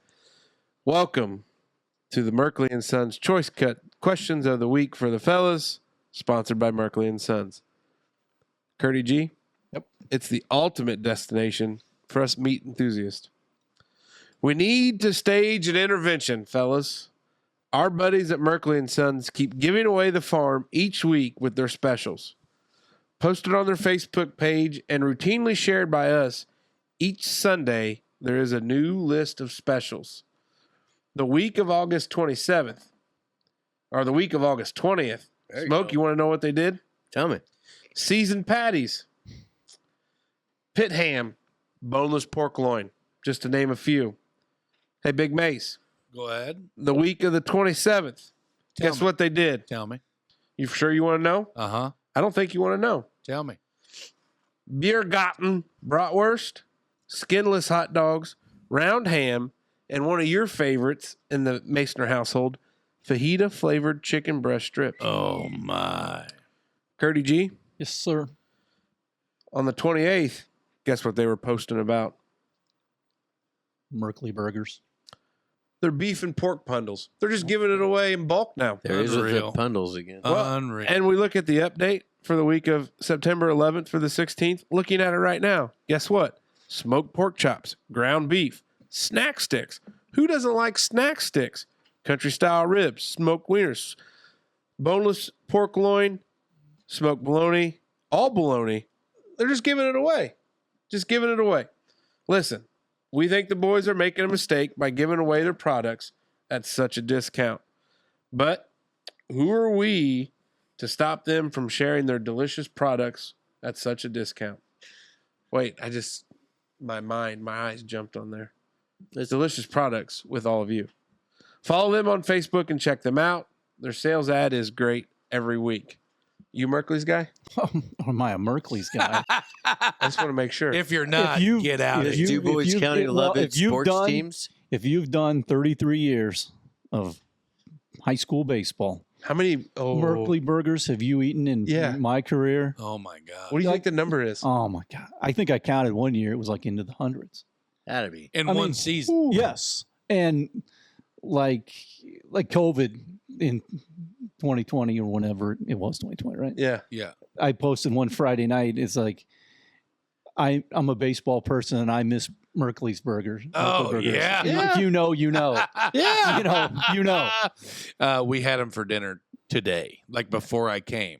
I mean, every baseball, made a whole softball bag. concession stand has Merkley burgers, Yes. and they're outstanding. You just can't beat them. No. Hell no. Now, No. Dave would never know about that because he didn't want to work no damn concessions. But he's eating about I have eaten at plenty of concession stands. All right. What we got? Let's go. Who's So, on hey, tap? friend of the program, former Raider athlete, Uh-oh. Eric Kramer. Oh. Eric Kramer, track and field coach at Grand Valley State University, Up there in Allendale, Michigan. Michigan. Yeah. Lives in Grand Rapids, my old former stomping grounds. Mm-hmm. So Eric's a friend of the program. First question, and we're going to go around the room. Curdy G, you'll be first. You have to cook a barbecue for 15 people. What types or cuts of meat are you cooking? I'm a barbecue chicken guy. Well, half a chicken. Oh, God. Yeah. Yeah. I'm going to make pulled pork. Mm-hmm. Same. I'm going to throw in a pork butt and some potatoes and onions. That's where I'm at too. Yeah, definitely. How many Hollands have you been to? And here I'm going to preface this. From Indiana, live near Michigan now, but have been to Illinois, Wisconsin, Ohio. There are 34 Hollands in the United States of America. How many can you claim? 2. I've recently been to Holland, Michigan this summer on the Yeah. Circle Tour. Yeah. On the what tour? Circle Tour. We started in Milwaukee, went up to the UP, Oh, to the Mackinac, then Yeah. back down the western Traverse City, Oh, South Haven, yeah. Holland. You're all right through there. It Yeah. was awesome. I've only been to one. Holland, Indiana. Same. The best one. Holland, Indiana. I've been to 2. Same as you. Holland, Michigan, And Holland, Indiana. what's the Hope? Yeah, Hope College. It's an awesome Yeah, campus. Hope College is a little D3 school there. I but mean, it's like sprawling. It yeah. was like 3 times like we were talking about U of E. I mean, it's facilities and very, anyway, very Holland, pretty college. great downtown Holland, Michigan. Yeah, Yeah, big tulip festival if you can Right. imagine. Yeah. everything's My Holland. parents have been. Yeah. To the tulip festival or Yeah. Holland, Michigan? Holland, Michigan. What do you put on your steaks before cooking? Salt and pepper, seasoned salt, marinade, nothing. Marinade. S&P is the way for me. S&P. I will do S&P, but I'll throw a little garlic salt on there Oh, too. yeah. SPG, too. Yeah. When traveling, do you eat at chains or hole-in-the-wall restaurants? Hole in the wall. No chains on vacation. If I'm traveling to my destination, 95% of the time it's a chain. But when we get there, all the way mom and pop. In transit chains at the destination, the best of the best that they have to offer. I agree. Same spot on that. I'm glad we all agree on that. Yeah. There's some people that would think we're crazy. No, you just ask around. You get the local feeling about it. local God, flair. yes. Like we would do here if somebody came in. Yes. Glizzy's on the roller. Yes. Cheap booze. What is your go-to older TV show that you automatically drop everything if it comes on? Brady Bunch. Really? Nice. That's a Love Brady. surprise. And by the way, they just sold a realtor saw that. sold the Brady Bunch house and the AstroTurf yard. Who in the hell wouldn't want an AstroTurf yard? Right. Well, Aaron Rodgers, because they're saying that Oh. that Yeah. Achilles turf- tendons. But Yeah. no, the Brady Bunch is a go-to, and foul close second to Leave It to Beavers. A close second. Oh, my Leave It to God, Beaver. Papaw. I Look at Exactly. you. 56 years old. Number one TV show, if it's on and I'm never going to turn it off, Saved by the Bell. Tool Time. Home Improvement, I guess, is. Home Improvement. Yep. Yeah, I'm gonna go. I'm embarrassing to say it, but Smoke. the two most popular television are two shows that I watch the most in my daily life: MASH and Chips. California The great Highway Eric Patrol. Estrada. Yes. Those Yeah. teeth, that smile, my Beautiful. goodness. Yeah. What are the food products that you would say define life in DuBois County / Holland? Oh, God. Eric says Merkley burgers and dogs, Tell City pretzels, fried tenderloin sandwiches, Grippo's barbecue chips. That's Evans. Well, he didn't leave us any. Yeah. He circled the wagons. Yeah, there. he did. Oh, I would say fried chicken. Yeah. Yeah. I go to anywhere, a wedding and event, banquet, fried chicken, any kind of cold beer if that counts. Yeah. Ooh. Yeah. So that was going to be mine. Number one would be fried chicken, and number two would be the tenderloin, right behind it. So before I was, I guess, tied to a DuBois County person, I didn't know how to order chicken. You know, you want a quarter dark, quarter white, half whole. That didn't mean nothing to me. Like I was always a KFC guy.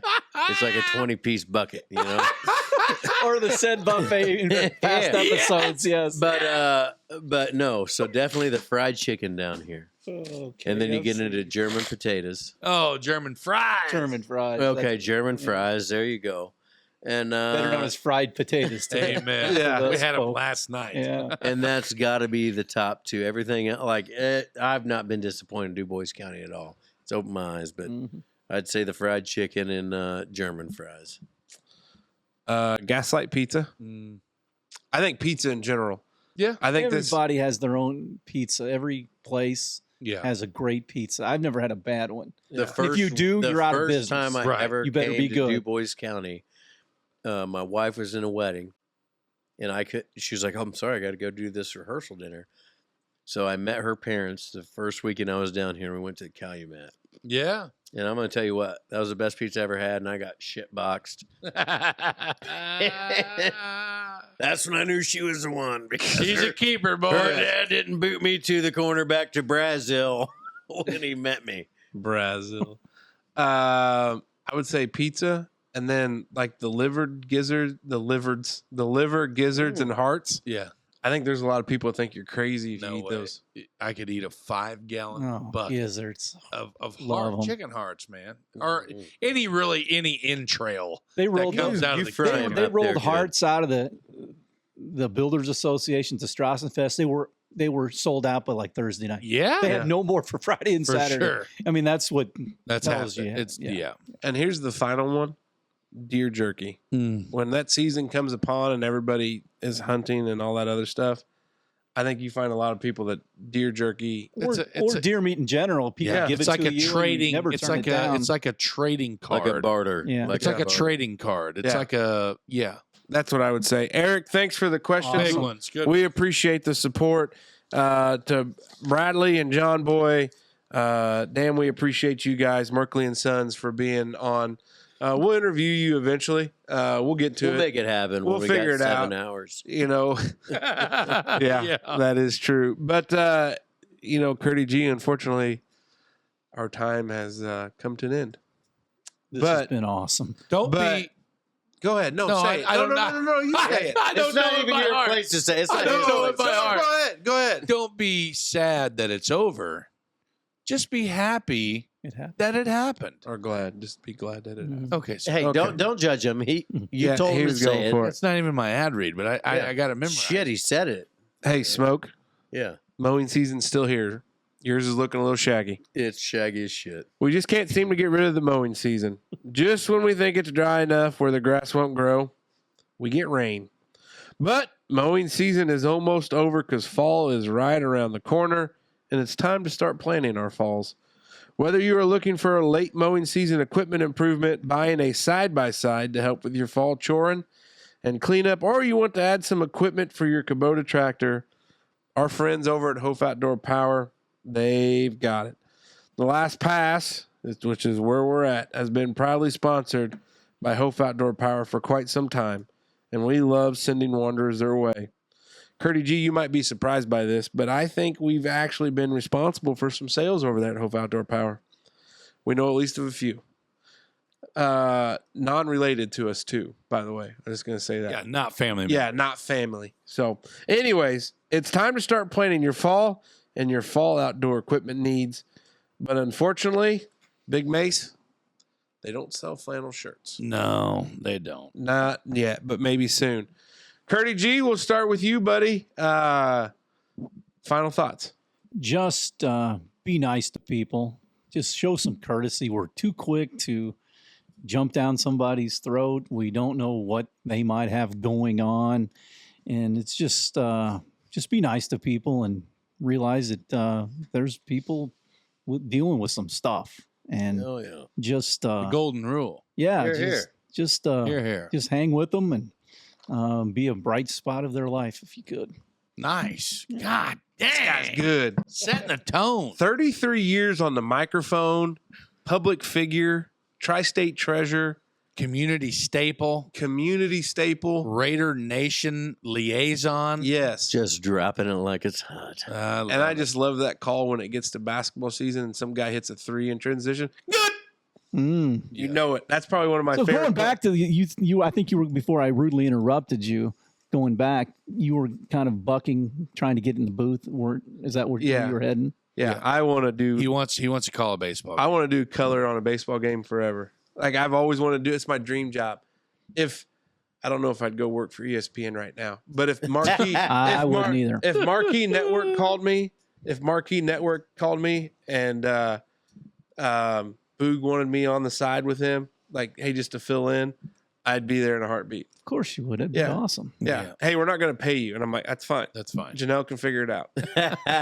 She can figure it out. Between her and them 3 kids, somebody will make the money. Yeah, somebody will figure it out. Yep. So, Big Mace. So first off, my final thought, I'm going to talk about the Post 343 Holland American Legion Legion. Rider. That's right. They are having their Toys for Tots poker run Sunday, September 24th, 2023. Registration 9 to 10:45. Kickstands up at 11. $15 per person. Must be 21 to register a poker hand. First place, $400. Free T-shirt to the first 250 riders. And hey, you know what? All vehicles are welcome.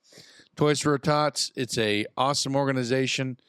They give a lot of less fortunate children something to open up on Christmas morning, and that's what we're all about. My final thought, other than the Toys for Tots, is I am absolutely thrilled to have you in the house, Curdy G. It was really cool to kick it and hang out with you, man.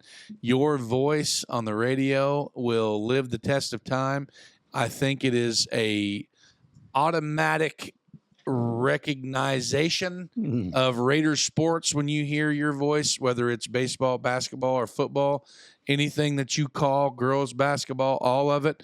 It's a recognizable thing that I absolutely love every second of it. Like your enthusiasm, your love for Raider sports, even though you are a Raider transplant. I think it is 33 years of. Yeah. I think you've earned He's your a color. Raider. Yeah. Okay. He's earned his stripes. Like the old Yankees, he's earned his stripes. You've earned your colors, and I tell you what, man, you didn't have to come hang out with us, and I know you got a busy schedule, but I think it's pretty awesome that you did come out and hang out with us, and it was awesome to meet you, like more than formally, and hear your story, and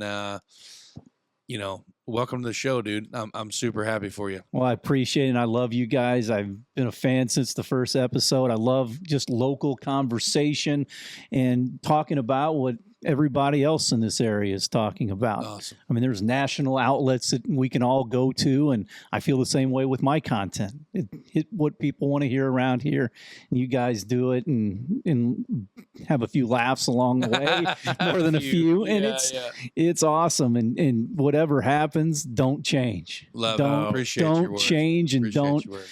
don't don't, like I said, don't change. Awesome. Now, if somebody were to back up the Brinks truck with Then a bunch of maybe- zeros, Then I maybe get we would that. talk. Yeah. We would talk We'll about. do but a you little know show what? on the side. Yeah, but you would lose. But to your point, like why you we're never not going to left lose here, our luster. we're not gonna forget where we came from. That's right. Smoke Dragon, what you got, buddy? Besides rose-colored glasses and half slant eyes. You know, Well, we've Here known we that for are. a long time. yeah, you all knew For that. sure. But here we are, talking about it, making it happen, just living a dream. Everybody getting along. Having I a don't good old time. Good old time. Good old time. What you got, Dave had a Casey? good old time. Not to pump the tires for you there, Curdy G, because they're obviously full of air at this point. But we We're still appreciate gonna pump them. we appreciate you coming on. Great conversation. I could talk to you for probably 3 more hours about things. I think the biggest thing of it is like life full circle. I can remember listening to when I participated in sports and knowing that you were there, and like the kids nowadays, like the local newspaper that shall not be mentioned, like when it went away from That sucks where it was ass. at, that's a part of small town Americana that's lost. Yeah. And there is still something so true to the guy that is local, that does the play-by-play, that knows the kid that's starting at quarterback, knows his mom and dad, knows the family, knows everything about it, knows the kid's a good student. Like, that's the part we didn't even talk about. You don't just read off, well, this is, friend of the program, Mandy Allen, for instance, Hudson. You know about Hudson. You know Hudson. You know these kids. It's not just a name on a piece of paper on a broadcast on a Saturday for ESPN calling, Toledo Rockets versus Kent State. Their mascot's blanking Golden on Flashes. Golden Flashes. That's what I was trying to get to. But I think that's what I appreciate most, because you invest your time. You've sacrificed a lot in your life to make this work and make it the best you can. And I appreciate the hell out of that. So glad you're probably going to come back soon. We're just going to throw it out there. We might have to talk again basketball season to get it. Yeah. We'll get it figured out. Yeah. We'll work around your schedule. We'll make For it sure. work. We'll We'll make it figure it out. That's awesome. But my other final thought is, I got a buddy that just went through a divorce with young kids involved. And I think there's one thing that he's taught me a lot through his hardships about things going on is check in on your friends, check in on your buddies. Like as men, we try to have this tough exterior and be mean, and not mean, but tough guy, no emotions. We've talked about it, but he's reached out. He's a fan of the program, and I just want to say that I appreciate him doing that, to be comfortable enough to say, hey, like, gotta know what's going on. You guys doing okay? I'm having a bad day. Like, being okay to say that. And I think that's important, because we're close upon getting into that season where we don't get a whole lot of sunlight, and we get into those dark days of winter, and we all need to be able to rely on each other. Yep. And like we always say, the Door's always open. on Smokers Lounge, unless we're And our recording, phones are always on. unless it's on silent That's right. after 10 o'clock, because I think Yeah. that's when mine goes on. Kids go to bed. Yeah. Yeah. So other than that, Cardi G. you got anything else, buddy? No, Did you have any questions for us? We usually ask guests if they got any questions for us, but Well, being an avid listener to the show, I think I know pretty much about the show. And Nice. now sitting down at this table where Yeah. the magic happens. There And it again, I said, I just love the content. I mean, when you can lock in for 2 hours of just everyday stuff, A mental is vacation. unbelievably fun to listen to. And I appreciate you guys having me. And I just will continue to listen and watch the show, and can't wait to see future guests on here and future topics, because around here, there's always something going always on. something That's going right. on. And you guys are hitting all the good stuff that this community has going on. And, you had your big barbecue contest a couple, weeks ago. So Yeah. it's down at the Awesome. Holland Fest. So Yeah. you guys just keep on doing what you're doing, and it'll be a lot of fun for you guys, and be a lot of positivity too. So that'll be cool. We really appreciate it. were you Taylor. surprised how like legitimate we operate at? Because a lot of people are surprised by that. I can watch the show and know that you guys are pretty set up with your equipment, Nice. but being Nice. in here, outstanding. So you guys turn your backs. I may take some of this stuff for the ride home. But no, it's really neat. Well, And, hey. and again, these things they don't just pop on. There's a finished product, and I'm used to knowing what goes into stuff like this. Sometimes it's not easy. And No, you it guys ain't. pull it off in a slick 2-hour presentation with very few screw-ups. very Well, we few. appreciate it. And I There's been did- a couple. I do have one more thing. I do want to thank you for all the world to know. He came out to the MFL Foundation Youth Golf Tournament, and he did 730 Sports from there. That was fun. And I tell you what, I think that meant the world to me because you took the time to come out and you also talked about it. You know, we did that interview. You worked with the country club on kind of that golf week. Yeah, it was not. And I'm going to tell you this. You are always invited out when we play that. I think July 10th will be the date this coming year. And I'm going to have to get you a MFL polo shirt Nice. with the hummingbird and the golf tee on it. 'cause Amen. That You know, that was something great that you guys have done, your family and all the nurses. I met somebody there that I knew 30 some years ago. Yeah. Haven't seen this person. Mrs. True. Yeah, Sarah True. Her husband coached me in football back in the day and hadn't seen her. And I was just surprised to see her and to know that she would come back for that Yeah. in honor of your mother and the great work that you guys are doing. If I can be there, I'll be there. Awesome. Oh, yeah, we man. appreciate it. Appreciate it. Hey, let's send the Dutchman on Hometown Heroes. There it is. There we go. Dutchman out. That's That's been out.